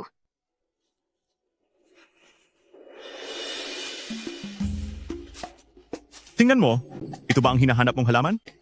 Oo, ito nga iyon. Salamat sa iyo. Maraming salamat. Heto oh. Madilim na ang langit? Bumaba na tayo ng bundok. Sandali. Hindi mo ba nakita ang itim na sawa? Ah, may nakita akong maliit. Pero nung nakita niya ako, para siyang takot na daga. Nakatingin lang siya mula sa malayo at hindi man lang makalapit. Mayroon siyang ganitong kakayahan. Ano? Anong nangyari? Anong nangyari? Ang binti ko. Mukhang nakagat ako ng ahas. May laso ng ahas na yon. Magtiis ka muna.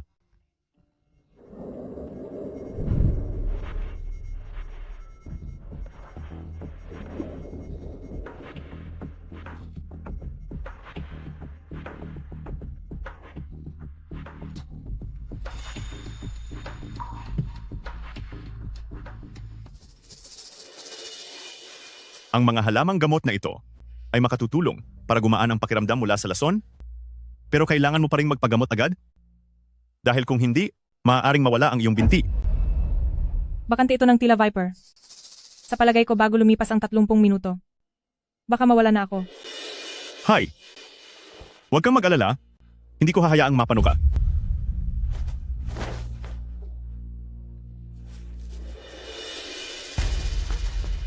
Brother-in-law, sino siya? Bakit mo siya buhat-buhat?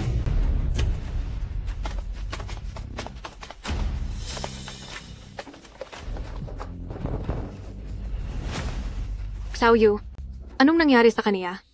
Nakagat siya ng makamandag na ahas, kaya kailangan siyang mailigtas agad. Pupunta ako kay manggagamot na Hu.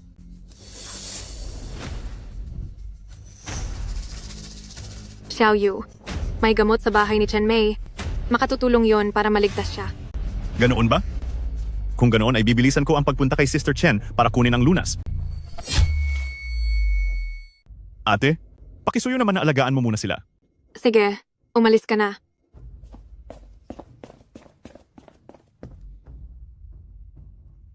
Bakit may isa pang masamang babaeng dumating? Ate, siya yung taong bumibili ng mga halamang gamot kay kuya? Sige po. Sister Chen? Sister Chen! Sino iyan? Grabe ka. Dumating ka rin sa wakas. Kanina ka pa hinihintay ni sister-in-law. Halos hindi na siya makapaghintay. Sister-in-law? Nandito ako dahil may importante akong sasabihin. Alam ni sister-in-law, siguro masyado kang nagmamadali. Ha? Pasok ka na. Ano kasi? Halika na. Halika. Anong problema? Huwag mong sabihing, gusto mong dito na lang? Sister-in-law, nandito ako para humingi ng lunas. Lunas? Anong lunas? Nalason ka ba? Sister-in-law, yung lunas para sa laso ng ahas, ibigay mo na sa akin dali. Papatak na ang oras. Nandito ka ba talaga? Para lang sa bagay na iyan? Opo, sister-in-law. Alam ko pong mayroon kayong pamanang gamot laban sa laso ng ahas. Pakibigay mo na sa akin agad, pangligtas buhay ito. Sino ba ang nalason ng ahas? Bakit nagmamadali ka ng ganyan? Sister-in-law, pakibigay na po sa akin. Sige na. Kung gusto mo ng lunas, maaari naman, halikan mo lang si sister-in-law at ibibigay ko na ito sa iyo.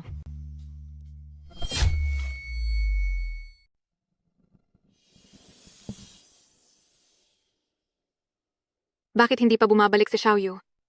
Hindi na niya yata kayang magtagal. Mas mabuting wala na siya? Para mabawasan ang babaeng kaagaw ko kay brother-in-law. Kamusta na siya? Bakit ka nagmamadali? Humihinga pa siya, hindi pa iyan mawawala.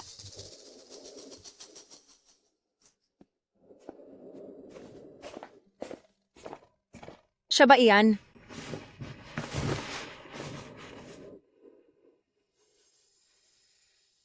Tubig. Sige, kukuha ako.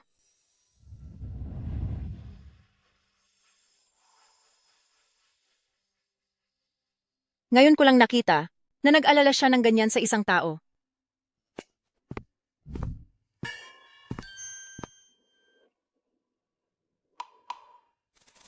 Brother-in-law, hindi kaya siya mawala? Iyan kaya ang pamanang reseta ng ating pamilya Chen. Kung mawala man siya, hindi ba masisira ang reputasyon ng pamilya Chen? Mabuti naman at maayos siya. Mabuti na lang. Xiaoyu, hayaan mo muna siyang matulog. Magpahinga ka na rin. Huwag na. Bantayan ko siya. Dahil sa babaeng ito, muntik na niyang mabali ang pulso ko. Sige na. Wala na akong kinalaman dito.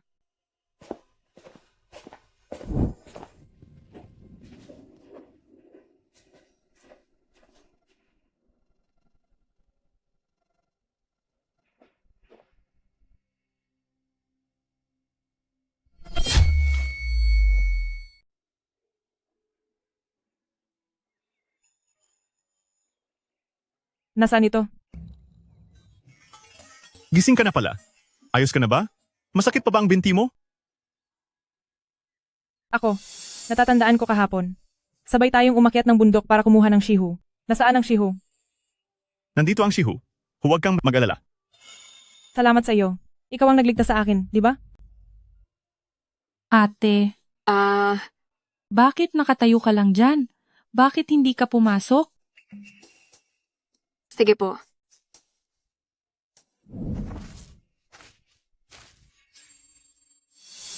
Ma, Xiaoyu, katatapos ko lang maghanda ng almusal. Gusto mo bang isama itong si ate para sumabay sa ating kumain? Sino po siya? Ha? Siya ang aking ate? Ito naman ang aking pang-apat na kapatid na babae. Ate, pang-apat na kapatid na babae. Ako lang ang tita na si ate ni Xiaoyu. Maaari mo rin akong tawaging ate gaya ng tawag niya. Ate. Ang sarap nito. Hindi kaya. Silang lahat ay mga kapatid ng asawa niya. Brother-in-law, pagkatapos ninyong kumain, ihatid mo na siya pabalik. Para hindi na mag-alala ang mga magulang niya. Maraming salamat po sa pagpapatuloy sa akin. Nakapagpadala na ako ng mensahe sa aking ama. Magpapadala na siya agad ng kalesa para sunduin ako.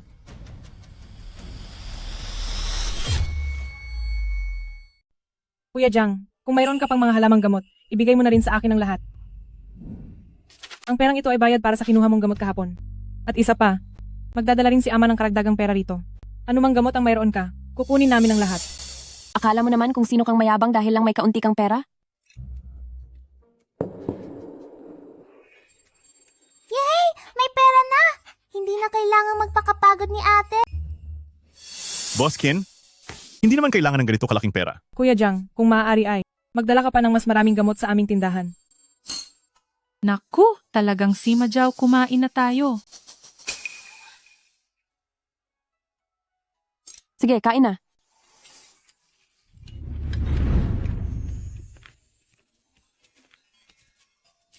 Binibini, ipinadala po ako ng amo para sunduin kayo sa mansyon. Kuya Jiang, sumama ka sa akin. Ipakikilala kita sa ilang mga negosyante ng halamang gamot. Xiaoyu, sige na. Sumama ka kay Binibining Chin para maranasan mo ang mundo. Sasama si brother-in-law, kaya sasama rin ako. Gusto ko rin sumama. Jayuan, huwag ka nangang makigulo. Brother-in-law, sasama rin po si Doubao. Brother-in-law, Doubao ay gusto ring sumama. Kung ganoon, maaari tayong pumunta ng magkakasama. Talaga po? Magandang ate, ang bait niyo po talaga. Kung ganoon, maraming salamat po sa inyong abala, Boss Kin. Kuya Jiang, wag mo na akong tawaging Boskin. Tawagin mo na lang akong Rumeng. Sige, Rumeng. Gusto kong tumabi kay brother-in-law. Ako rin. Ako rin. Ako rin, gusto ko rin.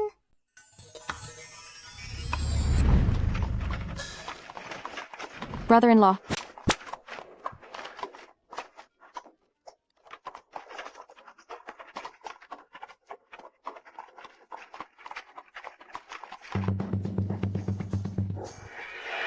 Napakaganda naman.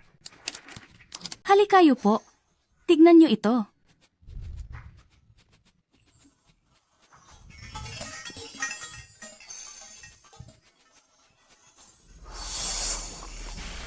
Hindi pa sila nakakarating sa bayan kailanman at dahil ito sa tulong mo. Wala iyon, dahil din yan sa pagsisikap mo. Naghanda na ako ng ilang merienda. Hayaan mong ang mga ate ay pumasok muna para makapagpahinga. Sige. Ate, mamaya ay magpahinga muna tayo sa tindahan ni Rumeng. Pagkatapos, dadalhin ko kayo sa restaurant at ibibili ng mga bagong damit. Wow! Brother-in-law? Ang galing naman! Talaga ba, brother-in-law? Napakabuti mo talaga. Sige na, tama na yan. Tara na! Tara. Lalakad na kami.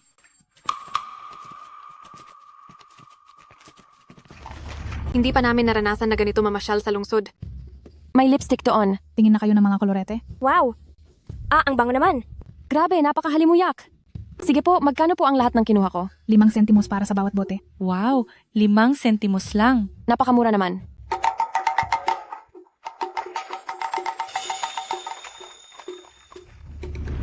Brother-in-law, tingnan mo itong suot kong damit. Bagay ba sa akin? Oo, maganda. Brother-in-law, tingnan mo naman tong akin. Bagay ba? Maganda rin yan. Pati itong akin, brother-in-law. Ang lahat kayo ay maganda.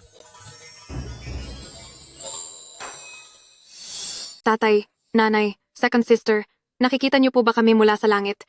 Inaalagaan po silang mabuti ni Xiaoyu.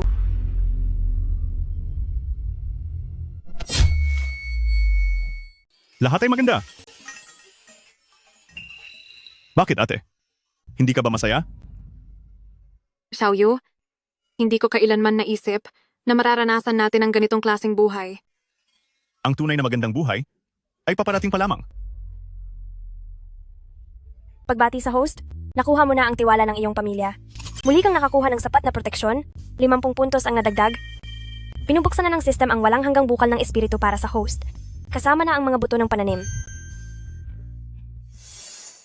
Mabuti naman kung ganoon. Ibig bang sabihin nito ay maaari na tayong magbungkal at magtanim? Ang mga tao sa Barangay Chinquan ay hindi na muling magugutom.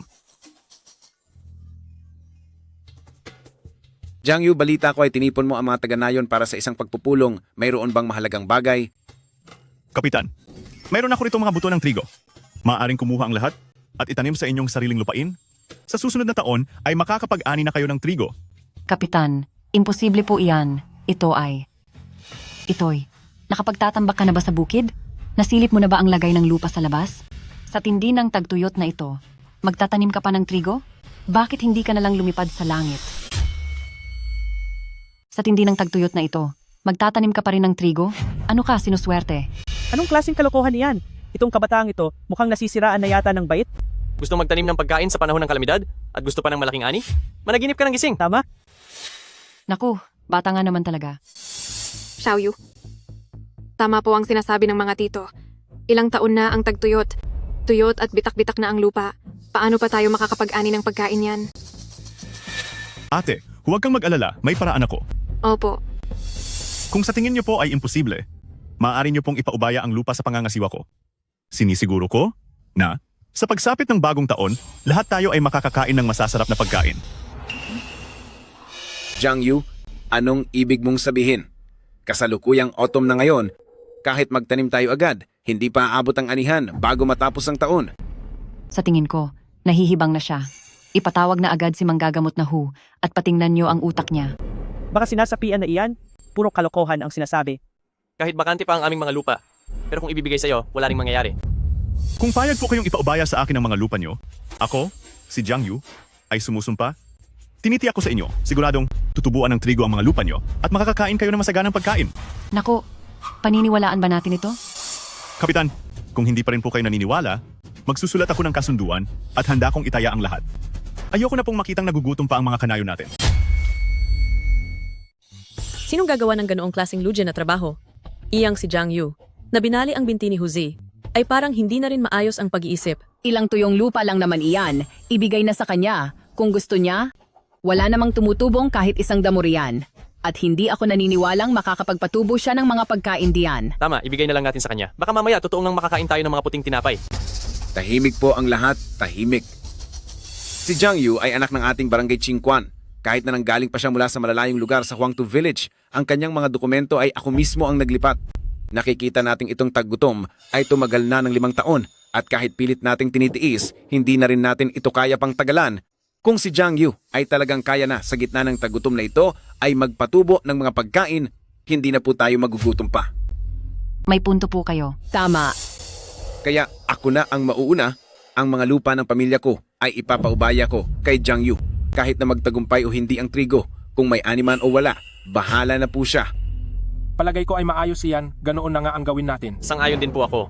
Ako rin, sang-ayon ako. Ako rin, payag ako. Payag din po ako. Sige na nga, sang-ayon na rin ako. Ang taas na talaga ng respeto nila kay Bayaw. Napakagaling talaga ni Bayaw. System, gamitin ang walang hanggang bukal ng espiritu para payabungin ang lupa. Nabuksan na ang bukal ng espiritu para sa host. Ito ang magdidilig at magpapayabong sa lupa. Napakahusay talagang gamitin ng walang hanggang bukal ng espiritu na ito. System, tulungan mo akong magpunla ng mga buto. Agad po kaming magpupunla ng mga buto ng trigo para sa inyo.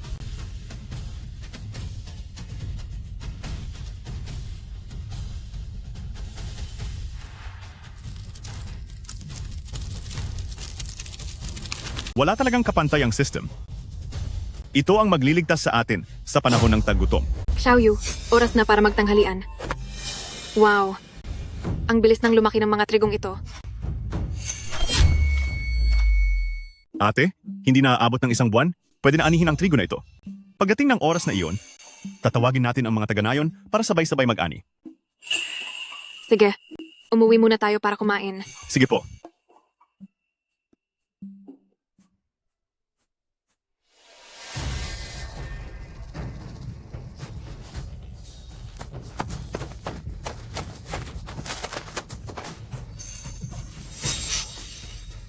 Brother Hugh, tama ba ang nakikita ko?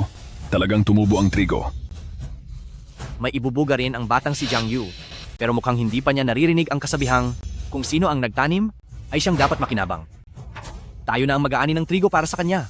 Tara, balik muna tayo at maghanap ng mga tao.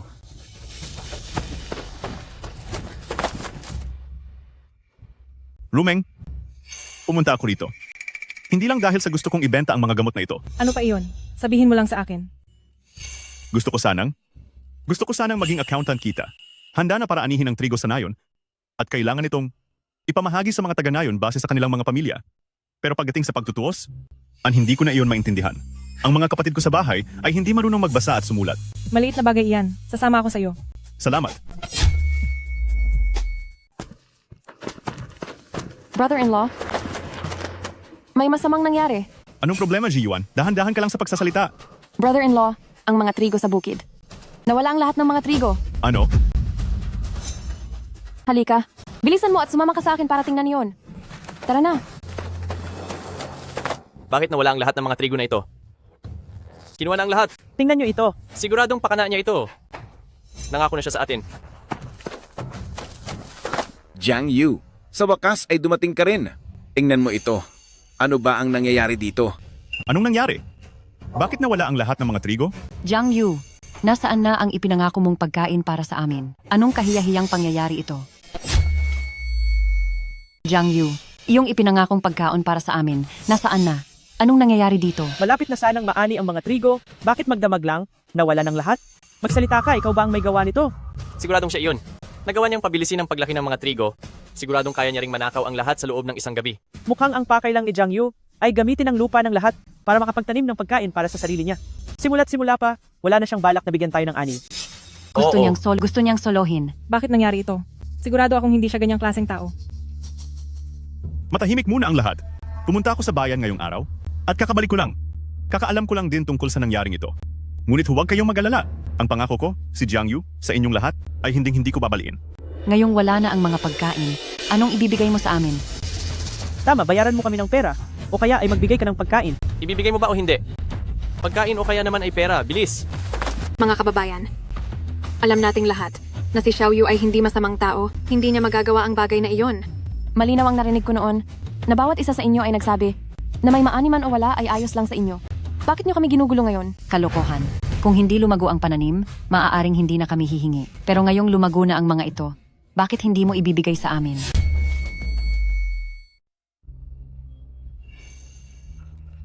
Oh, paano? Kumpleto iyan, di ba? Walang kulang. Kung hindi lang ako nagmamadaling i-dispose ito, ay ang mga pananim na ito ay higit pa sa 3,000 dolyar ang halaga. Panahon ng tagutom ngayon, mas mahalaga pa ang pagkain kaysa sa pera. Sa halip na magtabi ng supply, ay ibinebenta mo ito. Hindi ko alam kung ano ang iniisip mo. Wala kang pakialam. Kunin mo na ang mga gamit at umalis ka na. Che. Layas. Ay naku, sulit ang paggising ko sa hating gabi para anihin ito. Pagod na pagod ako. Brother Hu, tara sa kasino at baka swertihin tayo. Tara, dadalhin kita sa pinakamalaking kasino at magpapakasaya tayo. Saan ba talaga napunta ang mga trigo? Tiyak na aalamin ko ang totoo. Huwag kang magsinungaling dito. Ang mga pagkain ay kinuha niyo. Napakamaal na ng pagkain ngayon. Siguradong ikaw ang nagbenta niyan sa bayan. At pati na rin siya, ang babaeng ito. Isa siyang mayamang tao sa bayan. Siguradong pakana niya ito. Ibalik niyo sa amin ang aming pagkain. Ibalik mo sa akin ang pagkain. Ibalik niyo sa amin. Napakamahal na ng pagkain ngayon. Siguradong ikaw ang nagdala at nagbenta nito sa bayan. pati na rin siya. Ang babaeng ito, isa siyang mayamang negosyante sa bayan.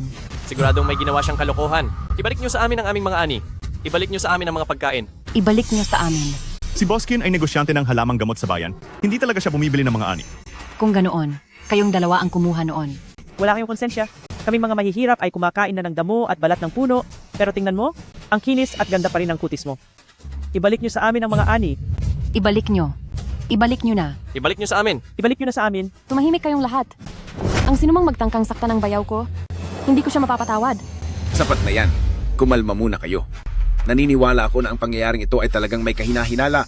Ganoon kalaking taniman ng pagkain, pero sa loob lang ng isang gabi ay naani na ang lahat.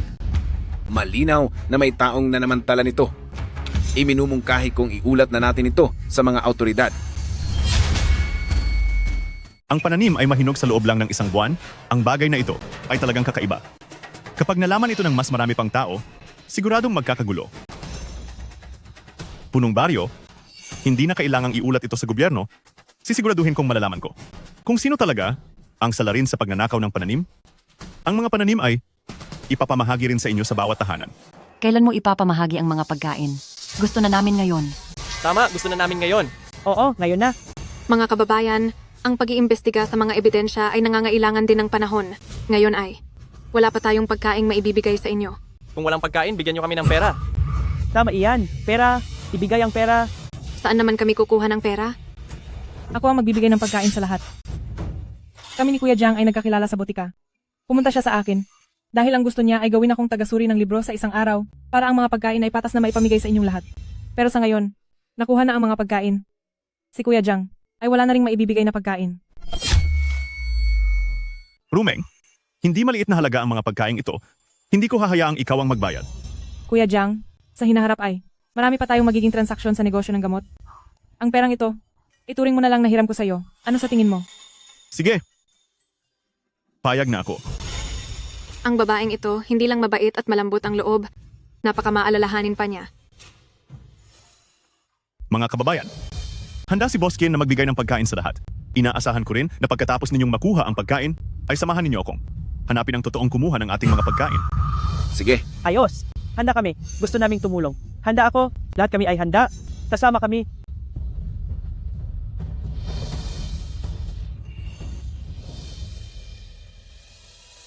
Kuya Jiang, uuwi na muna ako.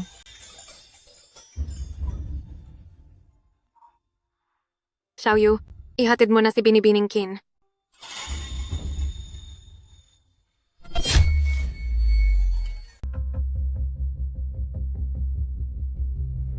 Hoy, hindi ba ikaw ang basurang manugang?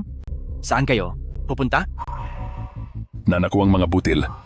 Ngayon ay naghahanap ka ng lugar para umiyak, di ba? Ha? Wang Erniu? Paano mo nalaman na nanakaw ang aking mga trigo? Gusto mong mag-ani ng mga butil para pasayahin ang lahat. Ngayon ayos na ba? Ang mga tao ng barangay Chingquan ay galit na sa iyo, di ba? Ha. Isa lang siyang basurang manugang? Ano bang magagawa niyan? Hindi tulad ng tulad ko, na si Kuya, sa loob lang ng isang gabi, ang lahat ng aking talo ay nagawa kong bawiin at ipanalo. Ha. Magsalita ka? Kayo ba ang nagnakaw ng mga trigo ko? Hoy, ay, maganda ang babaeng ito. Hindi ko pa siya nakikita dati. Higit na mas magaling siya kaysa kay Suzy Yuan. Ha. Tara, umuwi ka kasama si Kuya. Ibibigay sa iyo ni Kuya ang lahat at pasasayahin kita. Subukan mong galawin siya. Magbabayad ka. Walang hiya ka. Nararapat lang sa iyo ang parusa. Kuya Jiang, huwag mo nang pag-aksayahan ng kamay ang maliit na bagay na ito. Tingin ko ay kahina-hinala ang dalawang ito. Kung ang mga trigo ay sila nga ang kumuha, siguradong tinapos na nila ang transaksyon at naibenta na ito. Ano? Ano na po ang gagawin natin? Binibining Qin, may iba pa po ba kayong paraan? Para ang mga ninakaw na trigo ay mabawi pa? May kakilala akong mga namimili ng trigo sa bayan. Nakikipagtulungan sila sa mga butika. Pagbalik ko, isa-isa ko silang tatanungin. Pero, ang mga trigo ay nanakaw at naibenta na, paano pa natin ito mababawi? Tama ang sinabi ni ate. Ang mga trigo ay nakuha na nila. Hindi na natin ito mababawi. Pero, ang dalawang salot na ito, sisiguraduhin kong pagbabayarin ko sila. Jiang Yu, Sujilan, lumabas kayo riyan. Jiang Yu, ang mga trigo na utang nyo sa lahat, kailan nyo ibabalik? Hindi ba't ang mga trigo ay naibalik na sa inyo? Ano pa ang gusto nyo? Suzilan, habang kayo ay naririto at namumuhay ng marangya, paano naman kami? Ang kaunting pagkaing ibinigay, matagal nang naubos ng mga kanayon. Ano? Dahil lang wala na kayong pagkain? Pupunta na kayo sa bahay namin para mang-hold up? No? Dahil ba wala na kayong pagkain, ay reresakutin nyo na ang bahay namin? Utang nyo ito sa amin na hindi nyo mababayaran. Kahit nagamit ang spiritual spring, ay kayang magtanim ng walang hanggang pagkain. Pero ang masamang ugali ng mga tao dito sa Qingquan Village ay kailangan ko nang ituwid. Bakit hindi ka na makapagsalita? Ginamit mo ang lupa ng lahat, kumita ka ng ilang libong dolyar, at sinarili mo lang ang lahat, di ba? Ilabas mo na ang pera, at ibahagi iyan sa mga kabaryo. Ilabas mo iyan, ilabas mo na, ilabas mo. Hayaan nyo muna akong magsalita. Jiang Yu, sa pagkakataong ito, mabait pa kami sa inyo. Naalala mo ba noong huling beses? Noong kinuha ng lahat ng laman ng bahay nyo? Ilabas mo na ang pera. Dahil kung hindi, magiging malupit kami sa inyo. Noong nakaraan na pumunta kayo rito para sa pagkain, nakahanap ng paraan si Jiang Yu upang ibalik ang lahat ng iyon sa inyo. Ngayon naman, kasama ang dalawang masamang taong ito, humihingi na naman kayo ng pera? Kanasaan na ang katarungan? Huy, Zalan, huwag kang magagalit. Sinasabi ko na sa iyo noon pa. Hindi maaasahan niyang si Jiang Yu. Gusto kitang sumama sa akin, pero tumanggi ka. Hahaha. Hahaha. Ngayon ay tignan mo. Minumura ka na ng lahat ng tao sa baryo. Paano ka na makakapamuhay dito sa ating lugar pagkatapos nito? Totoo yan. Hahaha. Sinabi ko na dati pa, ang sinumang kumalaban sa pamilya ko, parurusahan ko talaga. Anong yabang mo naman? Ilabas nyo na ang pera agad para maging maayos ang usapan. Ikaw dapat ang magbayad sa amin. Ikaw dapat ang magbayad ng utang. Sino ka bang walang hiya ka? Anong ibig mong sabihin? Kinuha mo ang lahat ng mga pananim at ibinenta ang mga iyon sa halagang 3,000 dolyar. Kaya ang taong dapat na magbayad ay walang iba kundi ikaw. Kapag hindi ka pa tumigil sa pagsasabi ng kung ano-ano, ay talagang parurusahan kita. Kuya Jiang, Rumeng, nahanap ko na ang bumili ng mga pananim. Kayo ang dalawang salot ng Barangay Qingquan. Dahil sa inyong dalawa ay nasira ang reputasyon nating lahat. Tiyo, bakit po ninyo nasasabi ang mga ganyang bagay? Naalala mo pang tiyo mo ako? Sa aming pamilya Wang, ang magkaroon ng hayop na tulad mo ay isang napakamalas na pangyayari. Tingnan niyo po ng maigi. Hindi ba't ang dalawang ito ang nagbenta sa inyo ng isang kariton ng pananim? Opo, sila nga iyon. Natatandaan ko silang mabuti. Nagsisinungaling ka. Hindi kita kilala kahit kailan. Tol, ang mga nakikialam sa amin ay kadalasang napapasama. Kayong dalawang mga hayop, lumuhod kayo. Kayong dalawang walang hiya, lumuhod kayo. Tiyo, huwag kang maniniwala sa kanya. Ibang tao siya. Binayaran siya ni Jiang Yu para sabihin yan. Tama, Tiyo. Kung magnanakaw man kami ng pagkain, hindi namin yun gagawin sa sarili nating baryo, di ba? Tiyak na sa ibang baryo kami kukuha. At pagdating ng panahon, ay magbibigay kami ng bahagi sa inyo. Hehehe. Mga hayop, ang reputasyon ng baryo ay sinira ng mga basurang gaya ninyo. Nangako si Jiang Yu na hahati sa atin ng mga butil. Kahit na hindi naging sapat ang ani sa bukid, ngunit si Jiang Yu ay walang utang sa atin kahit isang butil. Buti na lang malawak ang koneksyon ni eldest Miss Chin, nakahanap siya ng mamimili ng mga ani, kundi ay baka lahat tayo ay niloloko pa rin hanggang ngayon. Ang dalawang hayop na ito ay naglakas loob pang lumitaw dito at inuudyokan ang lahat na humingi ng pera kay Jiang Yu. Nalinlang lang pala tayo ng dalawang masamang taong ito. Oo, noong huling gulong nangyari sa bahay ni Jiang Yu, sila ang may kinalaman doon. Ang dalawang ito ay maituturing na mga peste ng baryo Qingquan. Ang alam lang ay bisyo sa pagkain at sugal. Dati, muntik na rin nilang masira si Jiang Yu. Tumahimik po ang lahat. Si Jiang Yu ay nagpakahirap upang makabuo ng mga mabilis tumubong binhi na may ani na agad sa loob ng isang buwan. Napakalaking bagay na niyan. Ang mga ginawa ni Jiang Yu para sa Qingquan ay isang napakalaking tulong para sa atin. Naibenta na ang mga pagkain at ang mga salapi ay kinuha na ng dalawang lapastangang na inaksaya ang lahat. Buti na lang at binigyan tayo ni eldest Miss Qin ng pagkaing pandulot para sa taglamig. Kahit paano ay magiging maayos ang ating bagong taon. Sila ang may kasalanan ng lahat. Paalisin sila sa Barangay Qingquan. Layas sa Barangay Qingquan, umalis kayo rito. Ang barangay natin ay hindi tumatanggap ng mga ganyang klaseng basura. Layas. Lumalayas kayo. Itaboy sila sa Barangay Qingquan. Itaboy sa labas. Brother Hu, Kung talagang mapapalayas tayo sa barangay, hindi ba doon tayo mawawala dahil sa gutom at ginaw? Tingnan mo ang sitwasyon. Mukhang porsigido silang paalisin tayo sa barangay na ito. Ang mga traidor na ito, lahat sila ay dapat maparusahan. Kapitan, ngayong lumabas na ang katotohanan, hindi ko na itatago ang lahat sa inyo. Sa totoo lang, mayroon pa akong mga binhi na mabilis tumubo at kaya ko pang sa loob lang ng isang buwan ay makapagpalago ng pagkain. Jiang Yu, totoo ba ang sinasabi mo? Kung ganoon nga, hindi na natin kailangang maghirap sa gutom ngayong taglamig. Basta tayong lahat ay magkaisa upang labanan ang taggutom, siguradong mas uunlad pa ang buhay natin. Napakagaling talaga ni Jiang Yu. Si Jiang Yu ang bida rito Sa barangay Chingquan. Tama. Siya ang aming bayani. Mabuti na lang at nariyan si Jiang Yu. Brother Hu, nakikita nating namamayagpag na si Jiang Yu. Yung mga ginawa nating pang-aapi sa hipag niya dati, pati ang pagnanakaw ng pagkain. Siguradong paparusahan niya tayo ng matindi. Anong gagawin natin? Kaya naman si Jiang Yu ay kailangang mawala. Kaya si Jiang Yu ay kailangang maglaho. Jiang Yu, mag-ingat ka. Naghahanap ka ba ng gulo? Ate! Kuihu, pakawalan mo ang aking ate? Hindi ko akalaing. Mayroon talagang babaeng sasalo ng kapahamakan para sa iyo. Pakawalan mo ang aking ate. Sige ba? Pakawalan mo siya at sumama ka sa akin. J1. Sige. Pakawalan mo ang aking ate. Sasama ako sa'yo. Halika rito. Ha ha ha ha ha. Tingnan natin kung ano ang gagawin mo. Ha ha ha ha ha. Gusto mo kaming palayasin sa barangay Chingquan? Nananaginip ka? Kuihu, Wang Erniu, parang nakalimutan nyo na yata kung gaano kasakit ang masaktan sa huling beses nating pagkikita? Lakas ng loob nyo na gamitin ang pamilya ko para takutin ako. Gusto nyo na bang mawala? Pakawalan nyo sila. Huzi, Erniu, bakit ba patuloy pa rin kayo sa maling landas na ito? Pakawalan nyo na agad si magkapatid na Su. Pwede kaming umalis, pero kailangan nyo kaming bayaran. Ano ang sabi mo?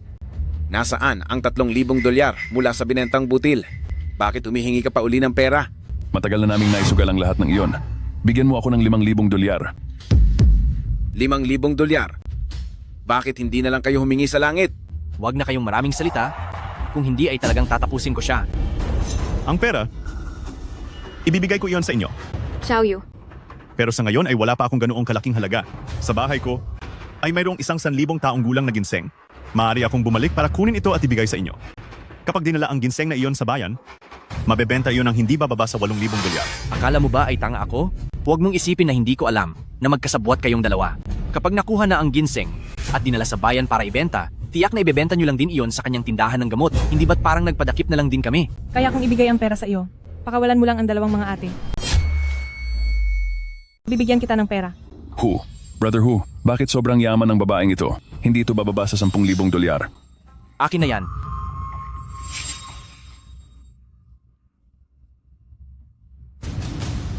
Heto na ang pera sa inyo. Pakawalan nyo na ang dalawa kong ate. Brother Hu, yayaman na tayo. Ate, bilis takbo. Umalis ka nga rito. Ate Ziyuan, ayos ka lang ba? Ayos lang ako. Salamat at muli mo akong iniligtas. Kuihu, naibigay na sa inyo ang pera. Pakawalan nyo na ang ate ko. Sige ba? Papa ka, pakawalan ko. Halika ka rito. Rumeng. Ngayon ko lang nakita na ang babaeng ito ang pinaka-importanteng tao sa buhay mo. Bitiwan mo siya. Huwag mo siyang sasaktan.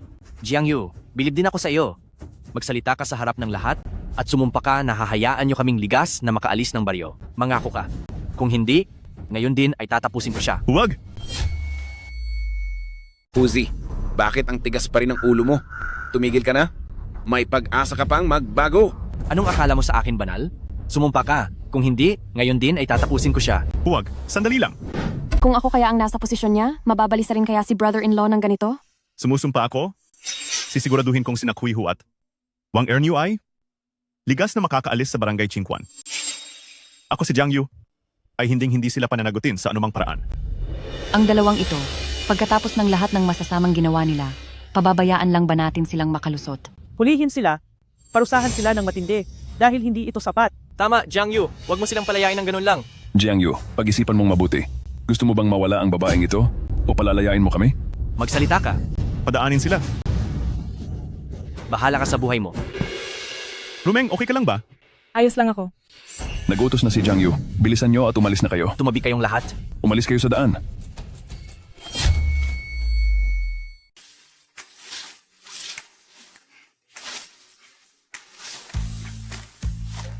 Napakarami ng ani ng trigo na ito.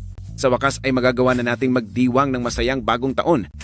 Jiang Yu, ikaw ang swerte ng ating barangay Qingquan. Ikaw ang aming tagapagligtas. Punong baryo, hindi ko yata deserve ang tawag na iyan. Ginawa ko lang kung ano ang kaya kong gawin. Dahil pinakawalan sina Huzi at Ernie Yu, siguradong hindi maganda ang pakiramdam mo? Hindi naman po. Ang mga taong tulad nila, kahit hindi ko pa sila parusahan, darating din ang araw na babagsak sila. Punong baryo, may masamang balita. Doon sa may kanal sa unahan, nakita ang mga katawan ni na Brother Hu at Ernie Yu. Silang dalawa ay bugbog sarado at puro pasa, pati mga binti nila ay bali-bali at wala na silang buhay. Alam ba ninyo kung bakit? Balita ko ay dahil sa utang sa sugalan sa bayan, pinagbayad sila ng buhay nila. Buti nga sa kanila. Ang dalawang hayop na iyon, dapat lang na mawala na sila. Talagang may parusa ang langit sa masasamang tao. Kasalanan nila ang sarili nilang pagbagsak. Humanap kayo ng maglilibing sa kanilang dalawa. Opo. Bumalik na kayo sa trabaho. Trabaho na. Brother-in-law, uwi na para kumain. Sige, parating na. Nasaan na sila ate? Wala ba sila sa bahay? Daudo, Brother-in-law, pumasok ka na sa loob. Hindi ba kayo papasok? Anong ginagawa nyo? Parang may nililihim kayo sa akin. ay naku brother-in-law, pumasok ka na doon bilis. Hinihintay ka na nilang lahat. Hinihintay ako? Ng lahat? Ano bang meron? Sige na, pumasok ka na doon. Oo nga, bilis pumasok ka na.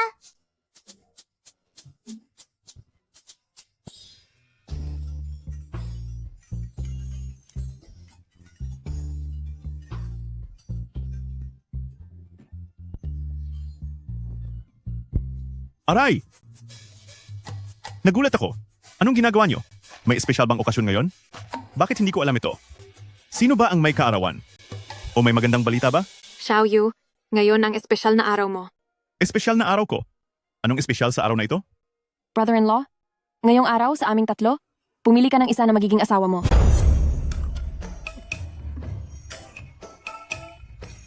Ano? Brother-in-law, lahat kami ay tunay na nagmamahal sa'yo, kaya sana sa aming lahat ay pumili ka ng isa. Jiruo, bata ka pa. Huwag ka nang sumama sa kaguluhan nila. Brother-in-law, hindi na po ako bata. 18 taong gulang na ako. Oo na? Oo na? 18 taong gulang ka na nga. Dapat na kitang ihanap ng mapapangasawa. Hindi pwede. Habang buhay ay si brother-in-law lang ang pakakasalan ko. Brother-in-law, inaamin ko na dati kang walang hiya. Pero simula nang wala na ang mga magulang natin at si pangalawang nakatatandang kapatid na babae, itinaguyod mo ang buong pamilya. Nang hindi ko namamalayan, unti-unti na akong nagkakagusto sa iyo. Hindi lang bilang kapatid, kundi pagmamahal ng isang babae sa isang lalaki. Ziwan, bakit ka rin ba nakikisali sa kanila? Xiaoyu, Ate. kung pakakasalan mo ako, hindi mabubuwag ang pamilyang ito. Ate, ano man ang mangyari, ang pamilyang ito ay hindi mabubuwag. Brother-in-law, pakasalan mo ako. Sa akin ka magpakasal. Dito ka sa akin. Ako ang pakasalan mo. Sino ang Ako pipiliin mo? pipiliin? Hinto, tumigil kayong lahat. Kuya Jiang, Rumeng, narito ka pala. meron ba kayong pinag-uusapang mahalagang bagay? Kung nakakaabala ako, maaari mo na akong. Hindi, wala naman iyon. Ano ba ang ginagawa ninyo? Brother-in-law, baka naman, maaari kaming lahat ay pakasalan mo. Ha?